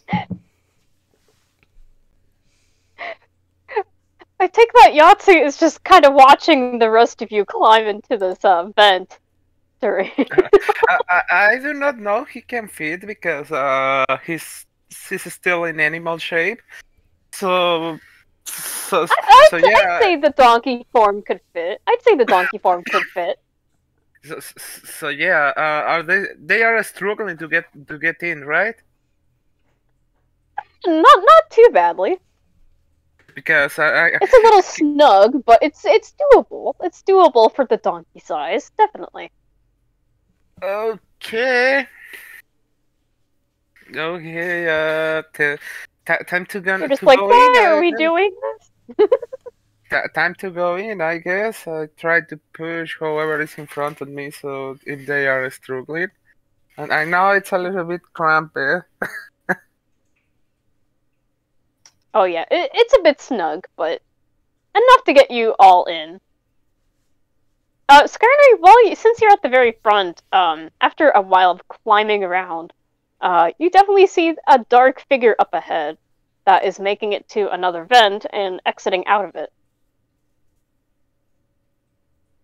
Alright, gonna try to stealth check ahead to keep quiet, and I would signal for them to also keep quiet as proceed. Catch this guy. In an air vent where it goes clang clang the entire time. Yes.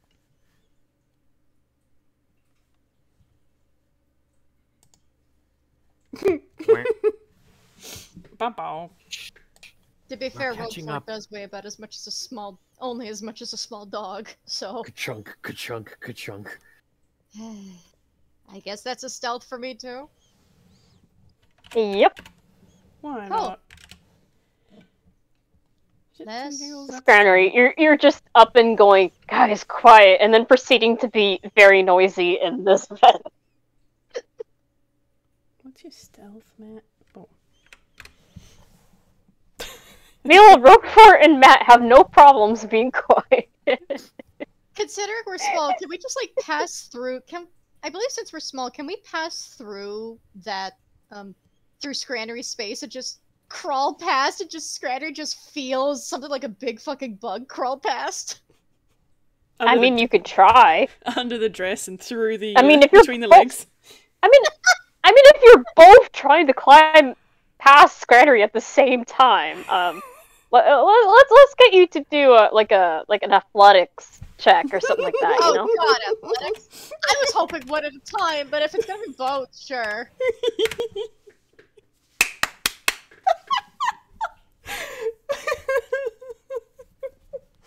Matt has no problems with this, Nor has Rougfort. and neither does.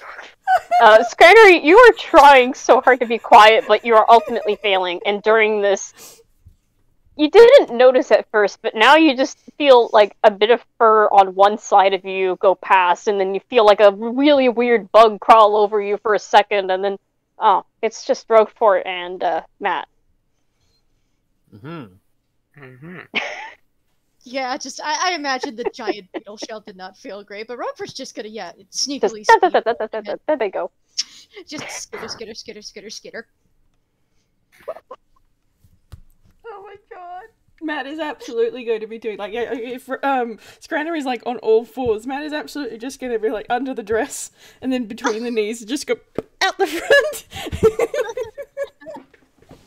I love it. But he's He's on all alright, fours he's too. Matt is fine. on all fours as well. They're just little He's guys. doing like the army crawl, just like speed running it. Meanwhile, Roguefort's just a cockroach. He is just cockroach crawling. Oh my Have you seen god. those things? Have you seen those things? They can crawl pretty fast while still being quiet. Mm-hmm. Yeah. Good grief. Oh, And dear. finally, well, you reach out to the other side, and there's the Phantom.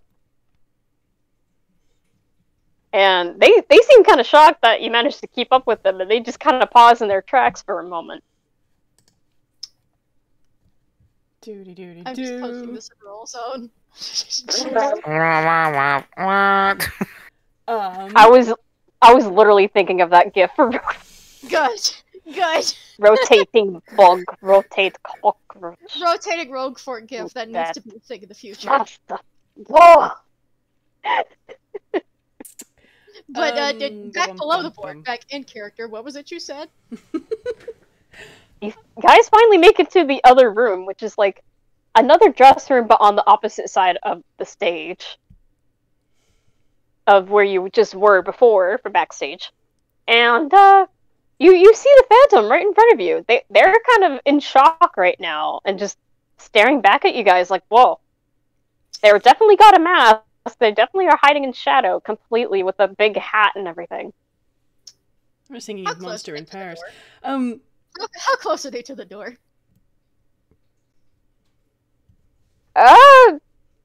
They're kind of like in the middle of the room currently, but they could make their way to the door if they are quick enough. Ike. Or if you stop them. Door first. Can Roguefort get to the door first, just to try and block it off? Okay. Ike, what would you like me to roll for Matt to try and tackle them?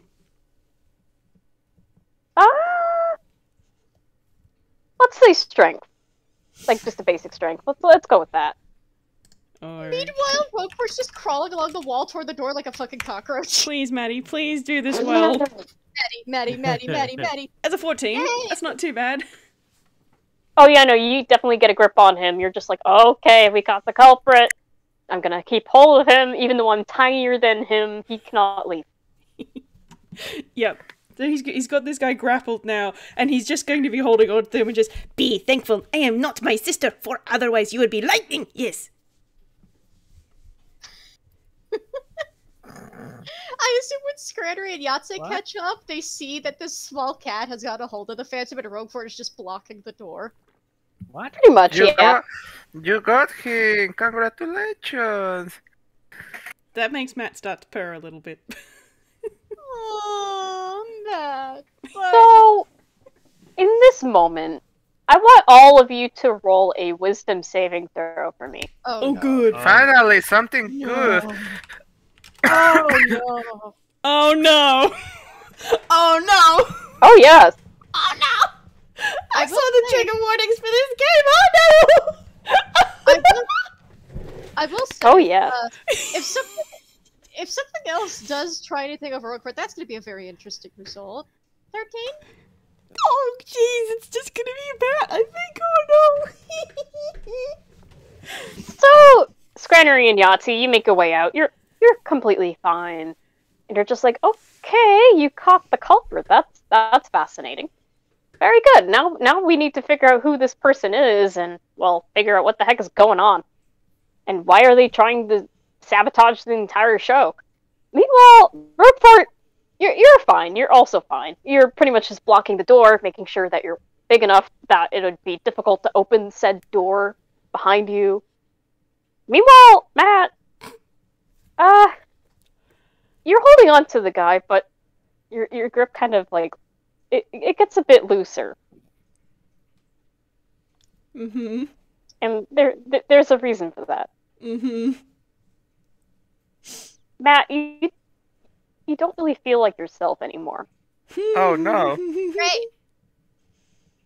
You feel powerful, as if you never felt that powerful before in your life. You feel like you could own armies behind you. You feel like you can take over countries, places, all you want, and get anything that you desire.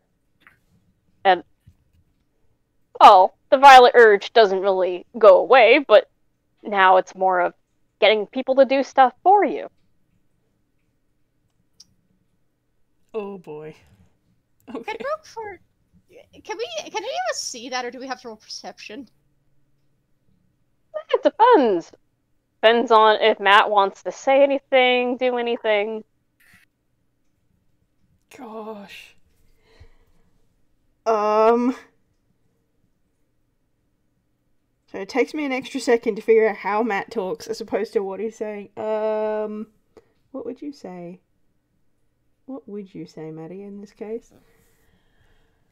Well, I guess it's more like, what does Matt want to say? Like, actual him. What would he want to tell them? That he doesn't feel right, or he feels different? Is there anything that he wants to point out? Is there something on his mind? You know how many brain cells this cat Stuff has. the culprit. He doesn't care who the culprit Oh yeah, no, not is. many, but This might be a bad time to say that Scranery has literally no offensive spells. Bum bum. Okay. I have a rapier and the gunner feat. I'm fine. Oh yeah, Scranery has the grappler feat. I have hoops. But does Matt say anything, or? I cannot brain. Would we actually be able to take a little intermission, actually, and then I can think of something on the way back? Do we want to take a you break? know what? Yeah, let's do a little 10-minute intermission so you guys can get up, stretch, get some drink, water, No, I bathroom can't break. really get up because crampy go ow. Oh, bless. I mean, and, you know, just like a little break from it in general. So Yeah. I have had a just- full pot of tea, so I will take that break. I will be RB. go do what you gotta do. We'll be back in 10 minutes. So how's the game?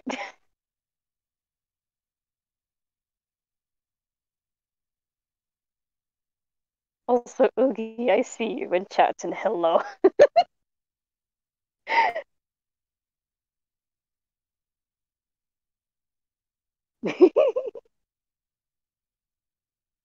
Oh yeah, so far so good, actually. Like, we're making it towards the end. We might not even have to do, like, a proper, like, all the things that I had planned, but this is working out really well, so... Look, if we just catch the Phantom immediately, we can actually do the play normally. That is true, because I do have one other script for you guys to goof with. Good.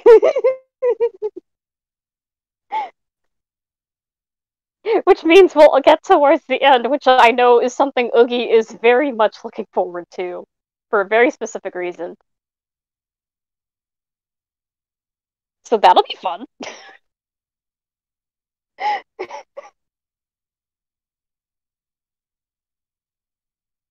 It's gonna be great.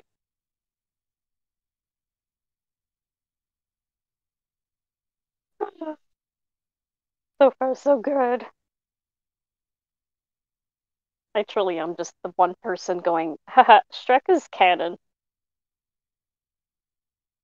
And nobody can stop me. No, Shrek has always been canon. Dreamworkers is a separate country. Well, I know that, but nobody took advantage of going, ooh, we should actually take this specific movie and make it an actual thing in Toonkind. Just like that's a lack of foresight on their part, not yours. Like, there's so many, like, untapped potential for so many different movies that we could just pull from, different shows we could do, and now we're just here like, eh. I also would love the idea that because in Toonkind they're a troll, Can Kung Fu Panda be next? they might still be around. And I mean, yeah, that is entirely possible, Kanpu, absolutely. Look, this is like the whole point of EGAD for me is not only just to have fun with like friends and people that want to actually do like games and get into the story, but also the fact that I can just heckin' go off about like all of my favorite animated films and what makes animation so much fun. Yeah, don't mind me. I just love creating connected stories. Cough, It's cough. fun. Cough, cough. I have machinations and plans. I mean, I know that much. Considering sunken ideals, yeah. Oh no, that's just number one.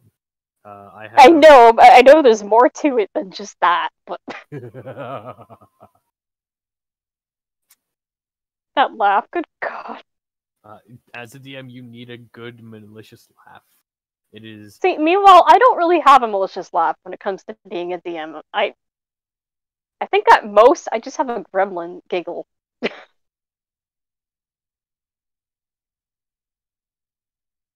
I'm like, I am just a little fella. I'm just a little guy.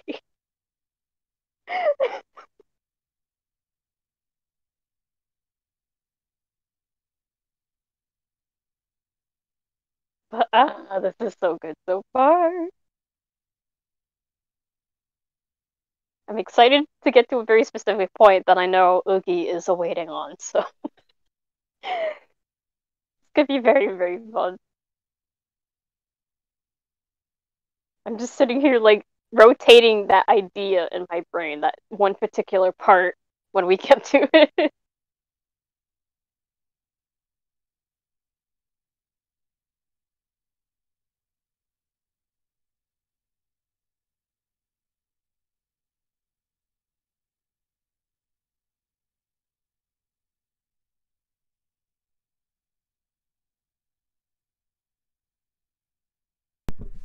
I return.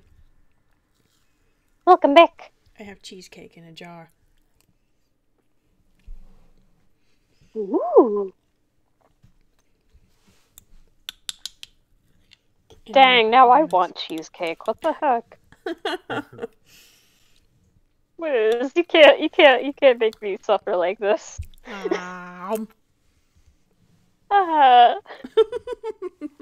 Cheesecake sounds so good right now. This is a little bit of an experimental one, because I actually taught a class on it this morning. And we made one batch, and I got the gelatin ratio wrong, because I forgot to print it out, so I was just remembering the recipe. So it was too thick, but still quite nice. But then I also managed to not buy enough of all of the ingredients for the second batch.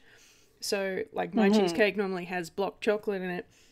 But I figured just for shits and giggles, I would quickly make a second batch with the correct ratio of gelatin and no chocolate. And it's actually set quite nicely, but it was very interesting to do so because the chocolate actually adds quite a lot of mass. So I only got half as much filling as I would have done if it had the chocolate in it. Which was fascinating, actually. The more you know. The more you know. And also I didn't have to pay for any of those ingredients, so I felt absolutely no problems with doing my experimentations, and it was pretty good. Yeah. I mean, that's a good feeling to have. But it also meant that we weren't wasting anything, so. Yeah. It was good. Sorry, I had to DM Spiffy for something real quick. Yeah, that's fine. Because I mean, we're still in the break. We can take a couple minutes. We're fine. We're doing great. Because if, and I'm saying if, Rougfort does get any inkling as to what happened, or figures out what happened, he does have a plan that hopefully doesn't involve stabbing this guy in the back. Hopefully. Well, I have an idea of what I'm going to do. We'll see. We'll see how this goes. Aww, Spiffy's response. Oh, I was just like, okay, so I was just like, okay, I need a joke Otto would say for Tasha's hideous laughter real quick. Spiffy. Most Otto jokes are situationally based, but okay, I'm not gonna say the joke here. I did a thumbs up. Spiffy, they were like, context if you allow me? I went, Rougfort is considering casting Tasha's hideous laughter on the Phantom of the Opera and would think of a joke Otto told him for it. Spiffy's response. Oh my god. Deeply inhales, melts emoji, squeaky toy noise. Oh, bless. Steve, what did you say? I'm very I just said a confused. relaxed emoji to heart emoji because, yeah, Roguefort would think of a joke Otto told him just out of affection and care. Because Roguefort doesn't know that many jokes that young people would get, and it's like, Otto is a young person that I know. Surely he would have a joke that would make someone laugh. I have one that came to the top of my head, and I need to share it. Please. For Okay. whenever we beat this person. Looks like the Phantom of the Opera is a shade of their former selves. Oh my god. Roguefort has to just deeply inhale. It's like, be glad we don't have to do the whole sing for me bit. I mean, look, above board, if you did the sing for me bit on Roguefort, I'm just saying I can sing. Not sure about Roguefort, but I sure fucking can. I sure fucking can. I mean, glances at Scranery. I can imagine having Scranery trying to sing at the highest bit of his lungs could handle. And then going, higher, sing! Nat 20, our performance check on screen. Look, performance is his highest skill at a 9. He was a former big band jazz singer. Oh yeah, but he wouldn't sing like operatic stuff, I don't think. Yeah, you gotta pay the bills somehow. Oh my god. Somewhere out there, and there's a reason why in his fumble sheet he has a gold music award for a country song, and that he is ashamed of. Oh, I remember that bit. Gotcha, Mike. I still have to work on Roguefort's hammer space since he is technically a toon. Manny doesn't have a custom chart. I need to fix that at some point. I would have to say, if I did wind up rolling that, I would probably have to ask Ike what randomly comes out of Roguefort's hammer space. Unless Ike wants to yeah. come up with it. Also, I'm just this but Scranery. Let's get a load of that snout. Take a closer look at that snout.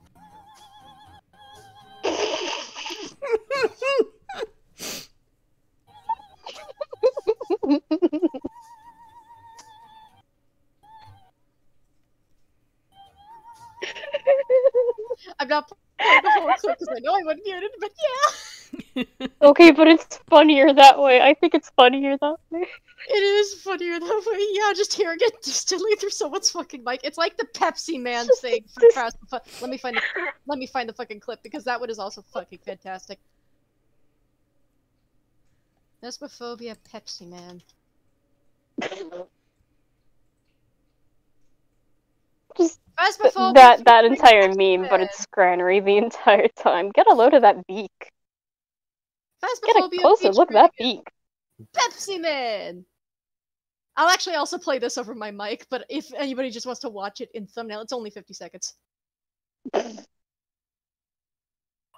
I have It's like going into a room completely by myself, turning this thing on, and then doing this.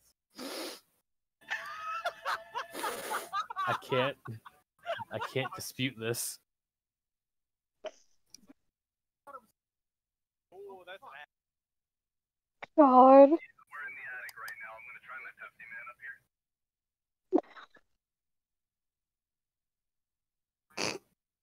Alright, let you guys know just in case you can hear it from up here. I'm about to do the Pepsi. I think just for that, I'm just gonna draw Scranery trying to sing his second lungs out. God. Look, he's gotta commit to the bit. No. You spoke absolutely. conveniently over the Pepsi Man bit! You spoke conveniently over the Pepsi Man bit! Pepsi Man bit? The video I sent! The video I sent! Oh.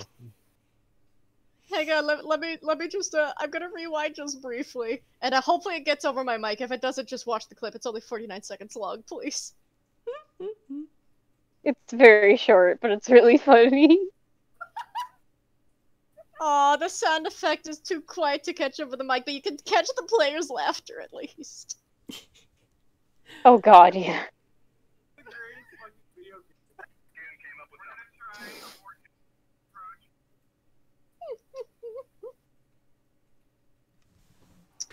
Also, I'm gonna link this to Ike, and if you guys want it, I'll send it to you, but this is just while we're on break.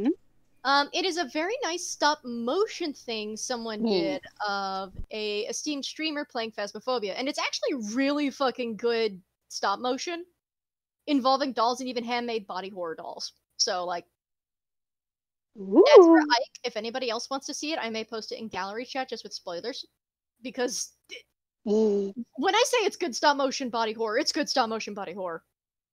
Well, yeah, it's about as much as you'd expect regarding Barney horror. I can Barney assume horror. that. Barney horror. You said Barney horror. I said body horror. It sounded like you said Barney horror.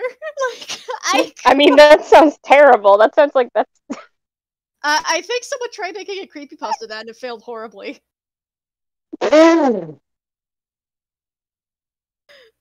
Also, has it been 10 minutes? Is everybody good? We're just waiting for... Is Kanpu back? Oh yeah, Kanpu's here. I never left. He was still muted! Yay! Handshakes! We never left! Okay, fair enough. Alright. Oh my gosh. Alright, I ready? have a plan. I am going to, first of all, get into the correct zone. Here we go. Now, we are going to roll a whiz save. Is the recording unpaused? I didn't pause it. All of that crap we were talking about in the break is on the recording. Cool! Excellent. Cool! Look, it's the uncut version. We're fine. Okay, This is how it usually is. I'm used to I hope that's not copyrighted material we played for like 5 seconds. that'll be fine. Okay, it. great. We're fine. Great. 4. That's... Alright. Wonderful. Wonderful, wonderful. That So was... what does Matt say? Well, that was a whiz save at disadvantage, and that's a total of 4. So, I think I want to give everybody the opportunity to roll like an insight on him first. I was gonna roll perception Okay. on the big guy, but I'll roll insight on you, sure. Yeah, let's roll insight. Okay, Everybody yeah, can good. roll He's still good at insight. insight. That's an 18. Insight. Right. The bad stats. Finally, a plus. There you go. Hey! Where? Valid. Old man is valid. Old bird is Okay. valid. Alright. With a 9, Scranery can kind of tell that, maybe Matt's a bit agitated or excited just based on your knowledge of cat behavior, because his tail is lashing a little bit. Oh no. For Yatze and Rougfort, you're looking at Matt, and his grip on this person has changed, and he's puffed himself up a little bit, and he's got this weird, excited look on his face, and unfortunately for everybody, he rolled a 4 on that whiz save, and he's just gone, this assassin is keep trying, and we cannot have this. No. So, there is no one but me who can finish this. Excuse me? And he rages. Oh no! And when he rages, he gets this sort of... He doesn't get physically bigger, but you get the impression of a big size. And there is a noise that sounds an awful lot like the roar of a grizzly bear. And Matt's face kind of splits, like kind of Pac-Man-like, to open his mouth, and there is some big jagged cat teeth in there, and unless anyone's willing to stop him, he is going to attempt to bite this guy's neck out. Rougfort's gonna stop. Does anybody wanna? Rougfort's gonna stop him immediately with a... Can I use Tasha City's laughter on him? Please? My brain immediately went to Canadians in South Park. Oh my god. No! I have 2 questions. Mm-hmm. One, does a nat 20 plus 8 on perception, can Rougfort figure what just happened? 2, I'm gonna say yes. what just happened? Yeah. No, as in what just happened, say it. Please. Oh, I'm sorry. Because that's not normal behavior in the So, slightest. Rougfort, you've put 2 and 2 together, and you're beginning to notice, well, there is a consistent theme within everyone's costumes, but this is at the point where, well, Matt is kind of taking the role a little bit too seriously now, and kind of is acting like the character that he's supposed to be playing as, Okay, which so is technically royalty that is kind of not great. yeah, so Rougfort is he's gonna reach into his hammer space with the I assume with the 6-second reaction time it would take before this goes down. So 1d10.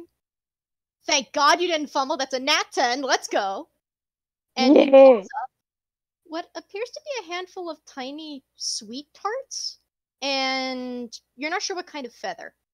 And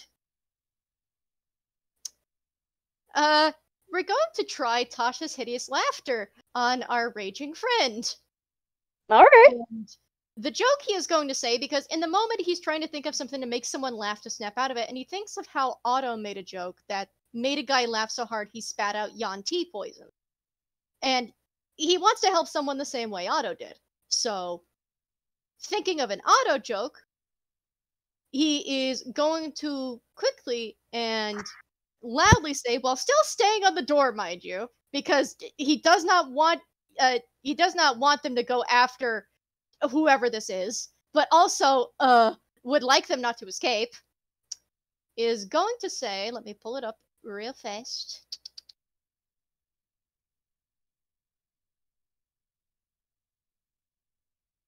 I wondered why the baseball was getting bigger and bigger. Then it hit me.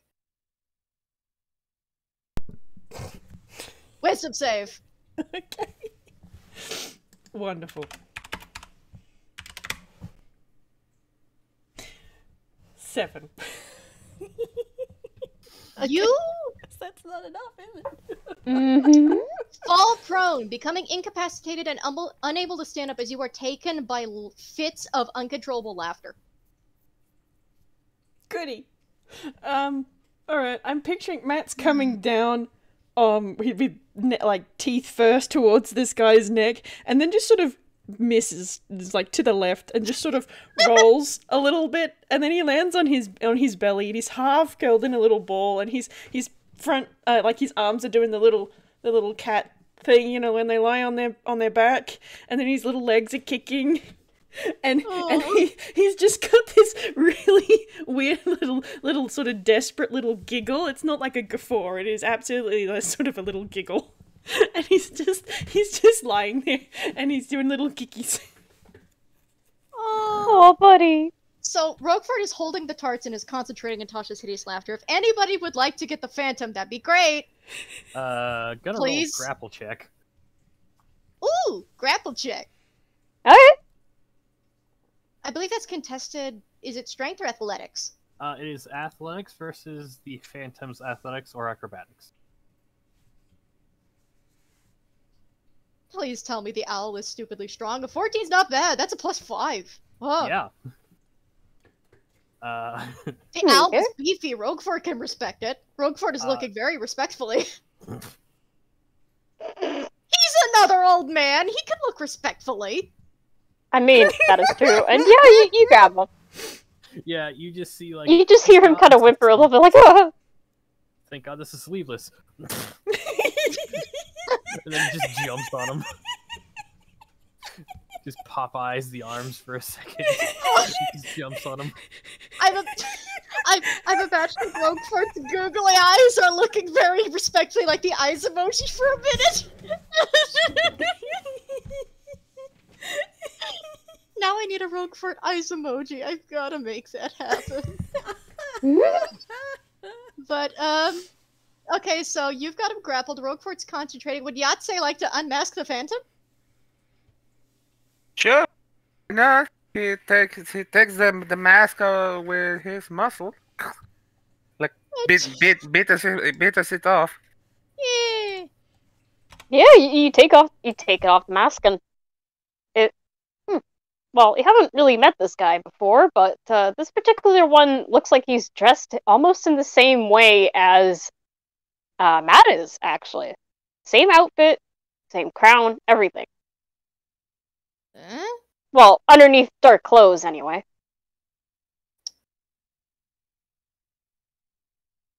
Alright, you are going to have to explain this one once we get you some distance away from our little friend, eh? He was trying to hurt me! We, says the one who chopped the chandelier down. I had to, okay? Oh, you had to, sure. You Look, can explain it over here. Let's get you away from the room first. No. Princess, would you bring him over here? We should stay in this room because listen, Mm-hmm. a lot of the other actors, they went missing, but not in the way that you think. Mm-hmm. You see this costume I'm wearing, right?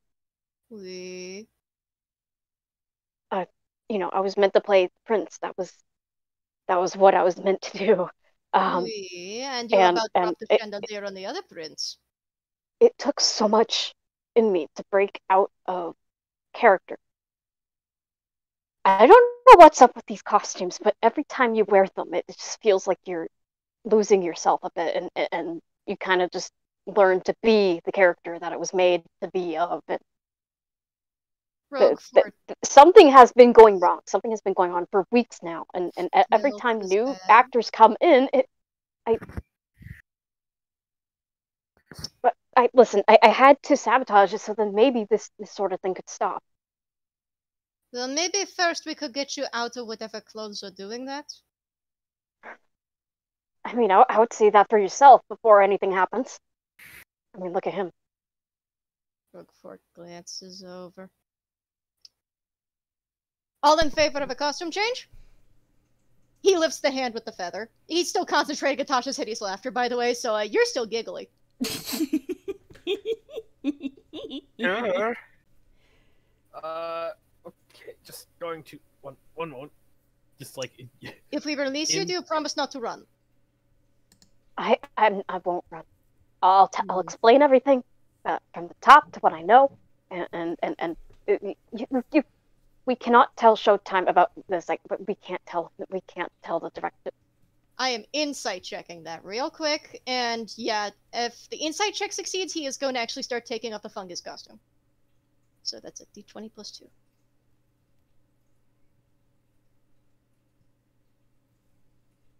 $15! Yeah, you look at this actor, who was once the Phantom, and he's telling the truth. There is a genuine look behind those toony eyes of his, these Warrenian eyes that are just, wow. This guy's been stuck here for a while, and he looks kind of freaked out right now, especially for Matt's safety. There's a brief moment in the back of Rougfort's mind that somebody can notice, not any of the party members, but somebody glances at Ike, that there's a moment he almost doesn't want to take the costume off. Not for the reason of becoming the character, but because he's not used to the respect. He's not used to the admiration, the positive affirmations, the sound of the audience. It's nice. It's something he always liked in theater, and the fact he's actually getting it toward himself means part of him genuinely does want to wear it and actually go through with the rest of the performance, but... I mean, you can continue wearing it. That's up to you. But upon seeing what it's done to this guy, and seeing the fact he is maintaining the concentration's limit over the buddy who has turned into a horrible creepypasta of Pac-Man... I say this affectionately.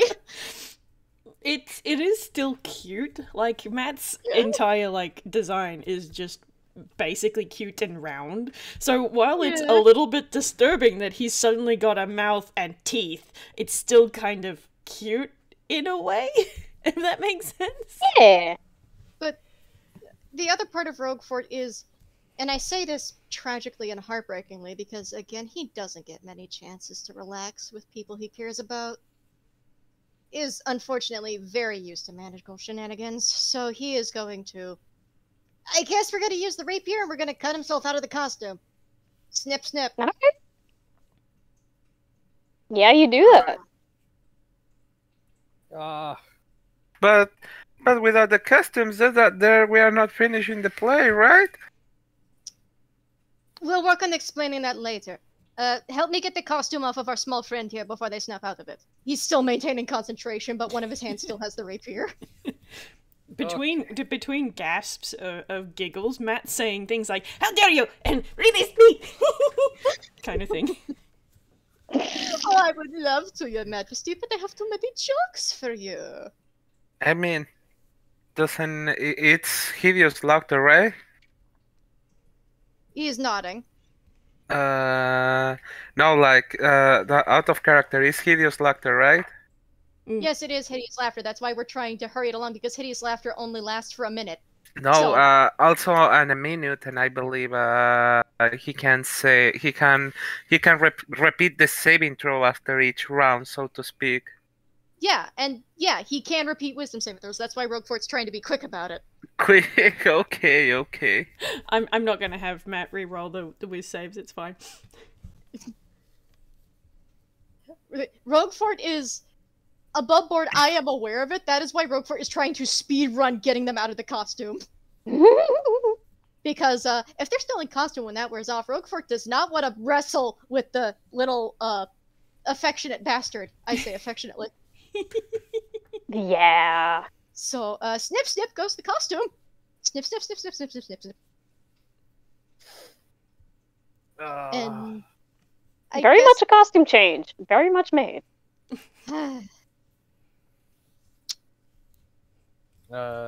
Scranery would take his costumes like, spent so much time on my chest floof, and then just one arm. Team Rocket costume change style. Roguefort is still looking very respectfully, mind you. Underneath, he's just like the quick change swap is back to his normal history teacher outfit. Roguefort did not actually have his normal hunting outfit on underneath, though he did have his armor on underneath. So it's a bit interesting seeing where the insect arms meet a very weird torso, but that's fine. Matt wasn't wearing anything. Hey, it's not too out of the ordinary. Cut the costume off Matt, and he's just got yellow fur and a Oh, little Mama. round belly. Oh. Baby, resisting the urge to rub the belly. Resisting. The temptation of petting a dangerous cat when they have their claws out.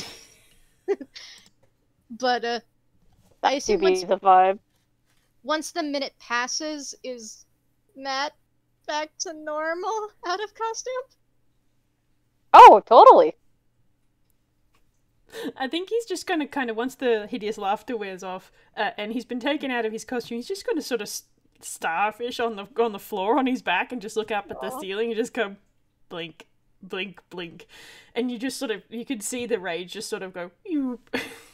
Oh. And he's just sort of lying there.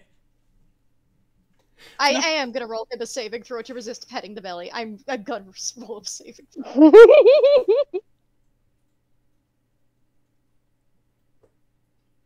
He's a pet owner. He's gotta make the save. That's not enough, bestie. Alright, time for whiz save for Maddie then. It's above average. You're not getting the pointy teeth bite, but you are getting a little bit of the nom and the bunny kicks with the back legs. Oh no, he is very used to that from the dinner critters. So that is actually he's just like, "Very sorry about that, mon ami. We could not have you killing a suspect." He's just rubbing his belly. Scritchy, scritchy, scritchy, scritchy, scritchy. Now, this would be the point where I would probably speak up to say that what's about to happen would be considered a fight with somebody else, but because we're on a time limit, we're just not going to worry about the fight part. Ha ha ha. So we get our suspect out of costume, yeah? Oh yeah, you got the Phantom out of the costume. He looks very thankful for that, by the way. He's like, thank you so much for actually listening, because past few actors who tried and just took up the job, they did not know that would happen, and I've been hiding around ever since, because I can't let other people get into this. It's dangerous. Some people have lost themselves entirely, and we don't need people going about thinking that they are something that they aren't to this massive, massive degree that could potentially hurt other people. Trust me, there was a different production a while back, and it wasn't as lighthearted as this one. Could your phantom roll an insight check? Yeah? Yeah, I just want to see the phantom roll an insight real quick.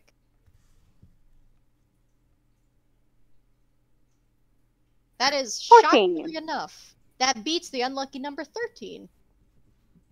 Rougfort looks AKA like my this. lucky number. Hey, Rougfort looks like he wants to say something else, but glancing at the crowd around him decides to keep his mouth shut and his ears just tuck instead. But it is obvious to the actor there is something else afoot. But he's just going, nope, gotta be professional, it's fine.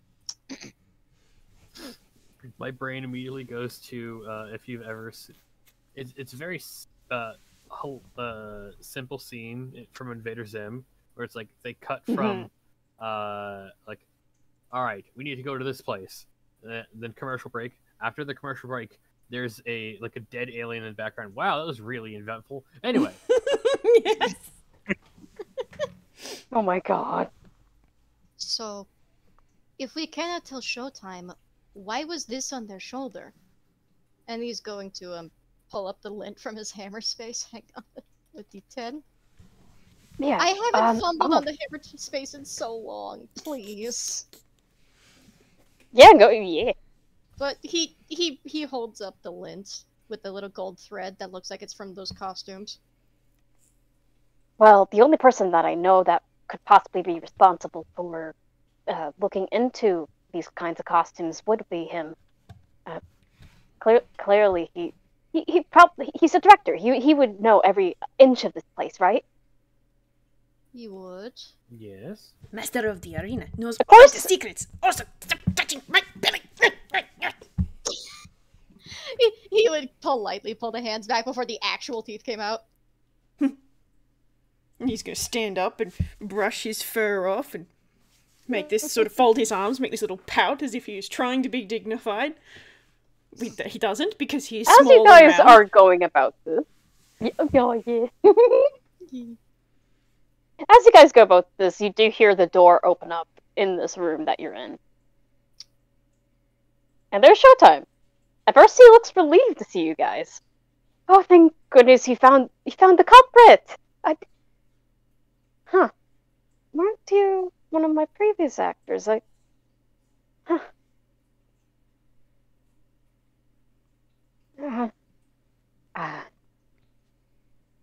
So. So. Shall we get back to the set? Get back on stage? No. No. We cannot put those costumes back on this year. Of course. I mean, those ones are kind of ripped up, and good thing we got backups. We can always have clean outfits for you to go about and make it all set for the show. Rougfort's gonna look at the actor on what to do, because if they can't tell him, what are they supposed to do? They can't just let him down. Actor is looking at you intently, and the only thing that you can get from that is you should tell him. There is something wrong with him, monsieur. Oh, I certainly hope it's not itchy for you or anything. I could definitely change the fabric. It's not the texture. It is not. It's. How do I explain weird magic nonsense? Hocus pocus silliness, yes? Oh. I mean, of course, on the stage, it does feel very magical to wear such a costume, right? It's very elegant. It's perfectly made for the All-Stars Theater. Okay, easy enough question. Ask. Where'd you get the golden thread? Oh, I got it from a little friend of mine.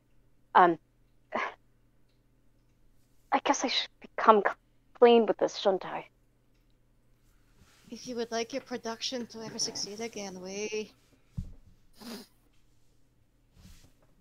Other Well, Tor Prince tried to assassinate me, yes? Not good. And if it is pure your fault, then I'm going to have to break your knees, yes? I would prefer you don't break anyone's No, it is... knees. No, please don't. I'll come clean. This is for the reputation, all that stuff. I really wanted to make this theater something great, you know. And it has been for a while. Don't get me wrong, but it was losing its spark after a while. People were not interested in Fungus the Fifth. They wanted to go back to classics. They wanted to do all these different kinds of things, right? And it's hard to come by with certain actors and making it as spectacular as it can possibly be. I wanted the reputation of this place means a lot to me. Funny enough, I wasn't sure what to do, and I talked to a guy, and he's the one who offered me the threads and instructed me if I was so insistent on to try something new to spice things up. All I had to do was use that with some of the seamstress and with the costuming, and it would be outstanding of a show. And they would act like never before. And I never knew that it would get this bad. Would not expect you to. At first, I thought it was just method acting. At first, that's very much all I thought it was. Look, some actors really do take their role seriously and almost breathe out a life of that character for a very good while. But this was to a point where things would get dangerous and unsafe. And that was when I had to bring in new actors and I wasn't sure what else to do on that. I didn't want to just close the theater. That would be the end of my job. That would be... I don't think we want you to either. And he would look between Yatze and the others. But whatever is with that thread, it has been making them act as if they are the characters, often to a point they may not come back from. Yes, that's... Again, they got so deep into it that they kind of lost themselves, and I'm at fault for that. I realized. Well, partially. I mean, I did get this thread from someone. Look, this person, he was a lovely lad. He was a very lovely lad. He contacted me like a couple days ago. It was very lovely. Well, actually, not a couple days. Well, he reached out to me a couple days ago again to check in, but a while back I got to talk to him about this thread, and he gave it to me. He had this top hat, very dapper man. No idea where he came from, but he seemed interested in my situation, and at the least, I just recalled that he said if I needed him, I had to get lost. I'm not sure what he meant by that, but... He's just gonna take a deep breath.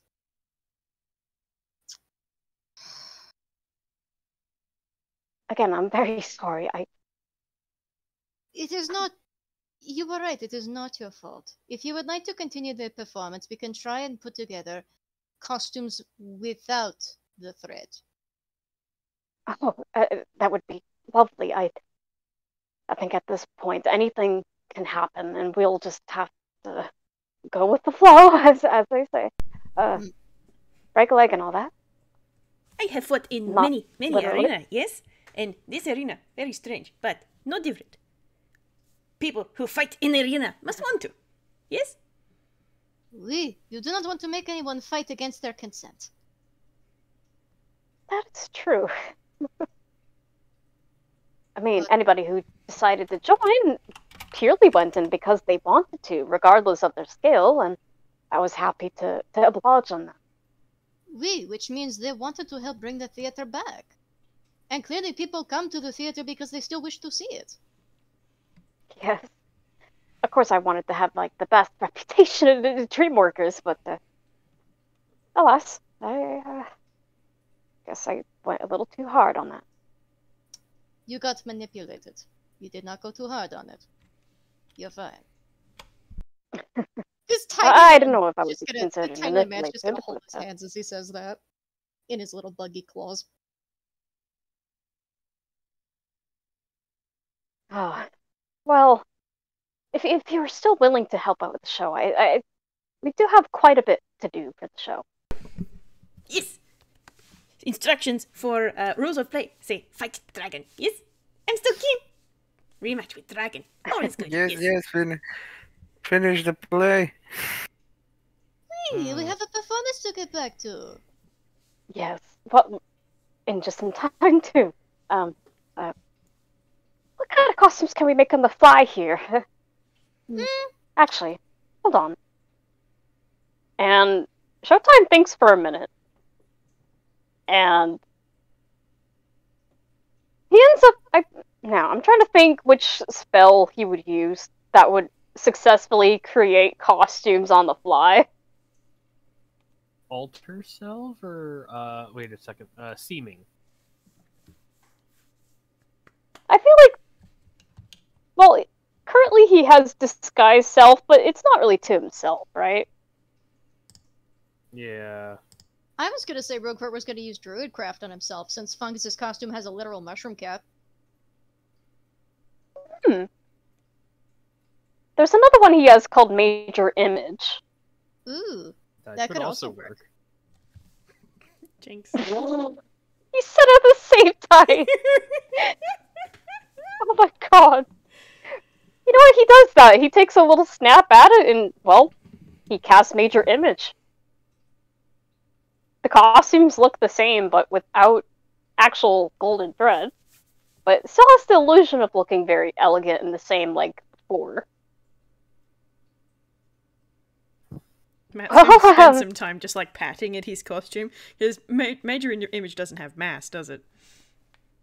Not really, no. No, so he's just going to It be doesn't like feel like you're really wearing anything. putting his paw through the puffy sleeve and just going, hocus pocus nonsense for a good this time, yes!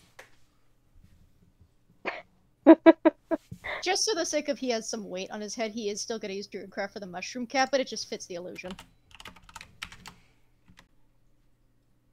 Maddie, why are you fumbling now?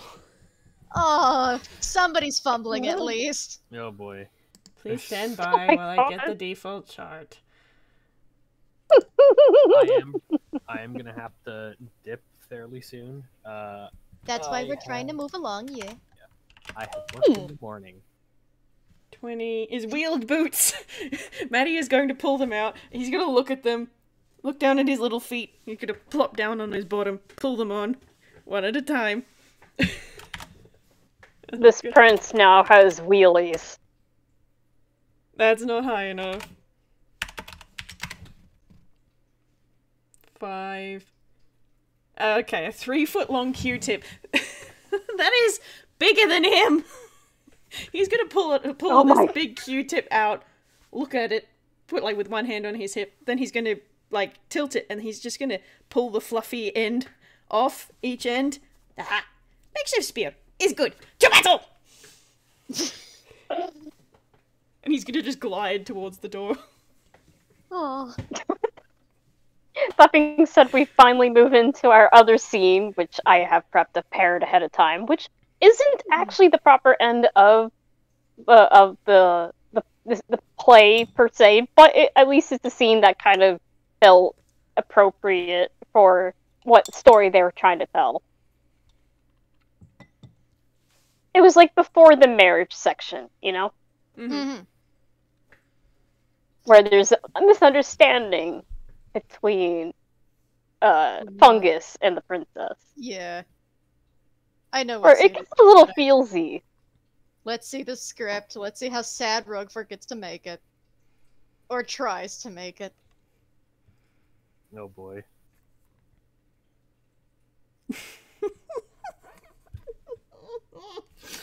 All right, let me roll it. Let me roll a performance. Hold on.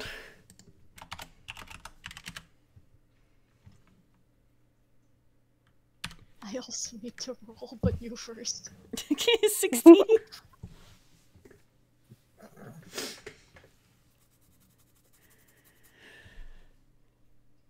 Oh boy! Oh boy! Oh boy! Oh no! Now that you've taken off the costume, it's a nat 20, huh? Now that you've taken off the costume, it's a nat 20, huh? It's a nat 20, huh? Now that you've taken off the magic costume. I'm not gonna say what that. I'm not gonna say how that applies to his story out of character, but brain's now turning gears. Huh? Okay, so I Also, Kanpu, if you want to roll as well, you are welcome to. What is it? Performance? Yep. Or what is it? Okay. I kind of love this because now Scranery is out of costume Wow. and out of Oh my that God. mindset, and now he's getting more into the teacher mindset. Oh God. Oh my goodness. Okay, well, let's see how the scene plays out. Let's go. Okay. Oh, good grief, Matt, you dumbass. He's just. Aha! According to rules of play, I must thank you for bringing princess type here. Yes, he's very good.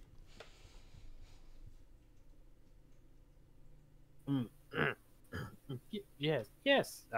Actually, And Fungus is gonna take the bag of coins with a tired look to his face. Chunk. Bah! Here is payment for entry fee? Question mark. Not sure. But we now have princess type. We can go fight the dragon. Yes. On the faithful steed. You have to prepare Steed. for your wedding. You have to prepare for your wedding. Wedding? Why would we pay for wedding when we could have combat? What do you think, princess type? He's very subtle about pointing to the script. Very subtle. it's like wasn't. He's just trying to chat with Scranery now, like idly, Yeah, but it's like still sounds like it's in character. No, Scranery is just like thinking, like eyes in the sky. It's like thinking, it's like, wait, didn't this take a couple of months worth? The wedding was in winter, but this I remember from this. And just like completely lost in his own sauce. I got. Meanwhile, I got with a 2 Donkey to into an Fungus. 11. Hmm? It's Donkey's that would be lines. Donkey's cue. Points at the script. Oh, it's the part of the Swiss, or what did you say? It's your line now. Oh, well, okay. For Fungus, if you like her, why don't you try to tell her that? Why would I? I know I would be rejected. Don't really quite think she would like someone of this nature. After all, who would want to be caught with a scary small monster crawling from the swamp? I heard you and her talk last night. She wouldn't be caught dead with a freak like me. Neither would you. Fungus, that wasn't about you. Of course it was. Why should I believe that? And what everyone expects me to be. Chase the villagers, hunt down anybody I'm told, be terrifying and small and scary and crawling alone. Maybe I'm better off that way. Hold on now. No, we're not. We did what we came to do. Our business is concluded, so stop following me. And to And accent then the scene continues on as we do, and eventually we do reach the wedding scene. So, I'm gonna say for the wedding bit, where there's the big confrontation and revealing that the princess wasn't who she seems to be and is actually a swamp creature, much like Fungus. And has a magical moment, but, we're at the point where that dragon shows up as well, again. And let's get a performance check from Matt. Okay. Wonderful! 19. Matt, you're so in the zone. You totally think you're gonna fight this dragon, but instead this giant prop like dragon head. So at first you're like, wait, that's not a dragon. That's just a bunch of wood, but to look like a dragon. But you still know that you kind of have to play along anyways. This dragon head kind of comes down and slowly tries to pretend to eat you up. Oh man. I think, none of the other actors have to roll insight. You can just sort of see as the dragon busts through onto set, he's initially really excited and looks like he's about to call all of his comrades to arms, and then he just goes, "Ugh, training dummy." And then just sort of stands still while it chomps around him. And then he just sort of knocks his defluffed Q-tip against it. Tunk, tunk, tunk. Ugh, it's for beginners.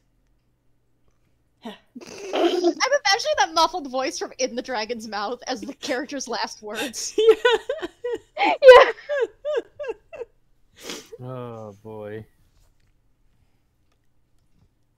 Also, I have to ask, what was that roll tell? The impulse to speech and get the historical correctness. I think because it's towards the end. I'm gonna say roll again. Oh god. Please. Like, look, this devolved into a war. Like, Because so far so good. You're doing fine. You've been actually holding in pretty well throughout the entire show. Oh, whoops! I accidentally. Okay, so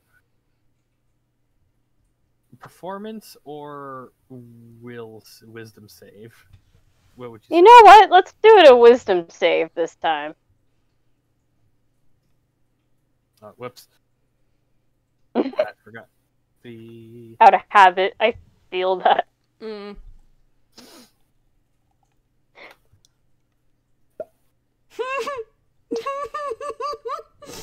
Bless your stupid heart. Bless your fool heart. Yeah, Scranery, you're towards the very end of the show. You just can't hold it in anymore. You've been lasting at this for like a couple hours, man. Just like the there was the initial war at the bridge, the skirmishes on the roadside with the King's Ranger Corps, who ended up joining the other side midway through after a very impassioned speech from the princess.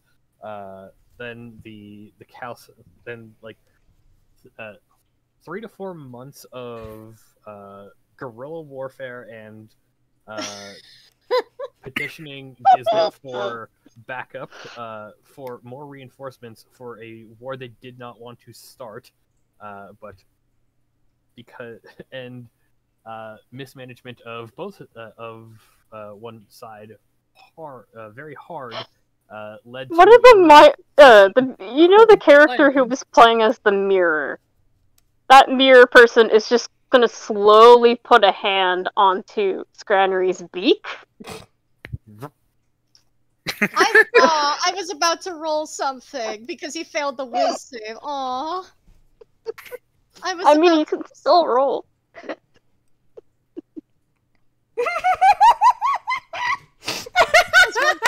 Rougfort was literally gonna kiss him to shut him up. That's It's funny. like, at first, it's like muffled mouth, and then, oh, kiss time. Okay. like there's a long history lesson here. There's a long history lesson, and he said he doesn't have a mouth. Except it still feels like a kiss somehow, so you're not sure what shenaniganry is going on here, but oh, It feels hey. like feeling like a piece of plastic is just like against your Okay, yeah, no, he's used to or that. mouth, whatever. Yeah, no, he's fine. All right. Just- Yeah. You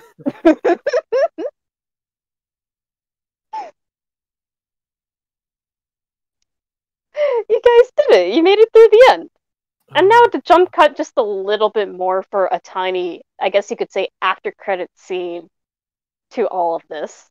Mm-hmm. After, at the end of it all, Showtime apologizes again for what he's been up to, what he's been trying to pull off, and, well, not succeeding in the way he had hoped.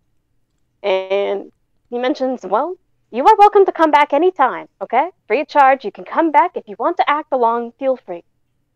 You might have to do auditions again, but we're gonna make sure it goes great. Truthfully this time. I have enjoyed this strange arena, though the dragon was disappointing. Training dummy! Ah. The assassination attempt in the middle was also very exciting, and he's gonna turn to the other actor if they're still around.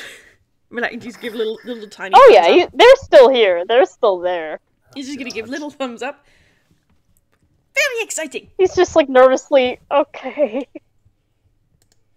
This will be So good as you story guys for begin to walk your way back out, you know, it was an adventurous day. We should probably head back and find Ollie again. Surely he's got those groceries and everything, right? He's probably got his errands done. As you walk out, though, you do notice that out of the crowd, there is a lot of people leaving the theater from the show, right? There's a lot of audience members. But one of them stands out to you guys. Mm-hmm. This person has a top hat. They dress very dapper. But you just see them walk away.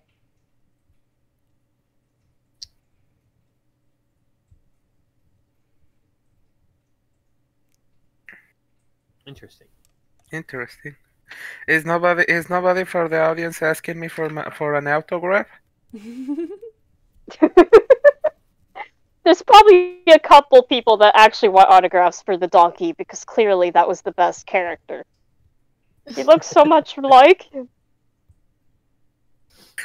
I just imagine the All autograph right. you using your That's a character. feels accomplished. And Rougfort, part of him wants to pursue, because this was enough trouble from one guy with golden thread, but the other part of his brain following orders and trained to follow orders just itches, and so he doesn't follow. And I mean, it's not like he got any roses for his performance either, so as much as he likes the idea of performing, he doubts he's going to get the chance to come back here again before inevitably being pulled back to the Feywild and never seeing the day of light again. Aww. So he just, you get the implication, his eyes smile and he nods, but if anybody insight checks, it's not difficult to beat that. There's the look of, I would like to. Not sure I can, but it would be a nice dream, maybe. I will say as well for Yatze, you still kind of think about, like, one thing that the director Showtime did tell you on your way out, too, was about the next production idea. Which is, main character is a panda. That sounds really cool. Oh, yes, the monks. Interesting. He's just like, history.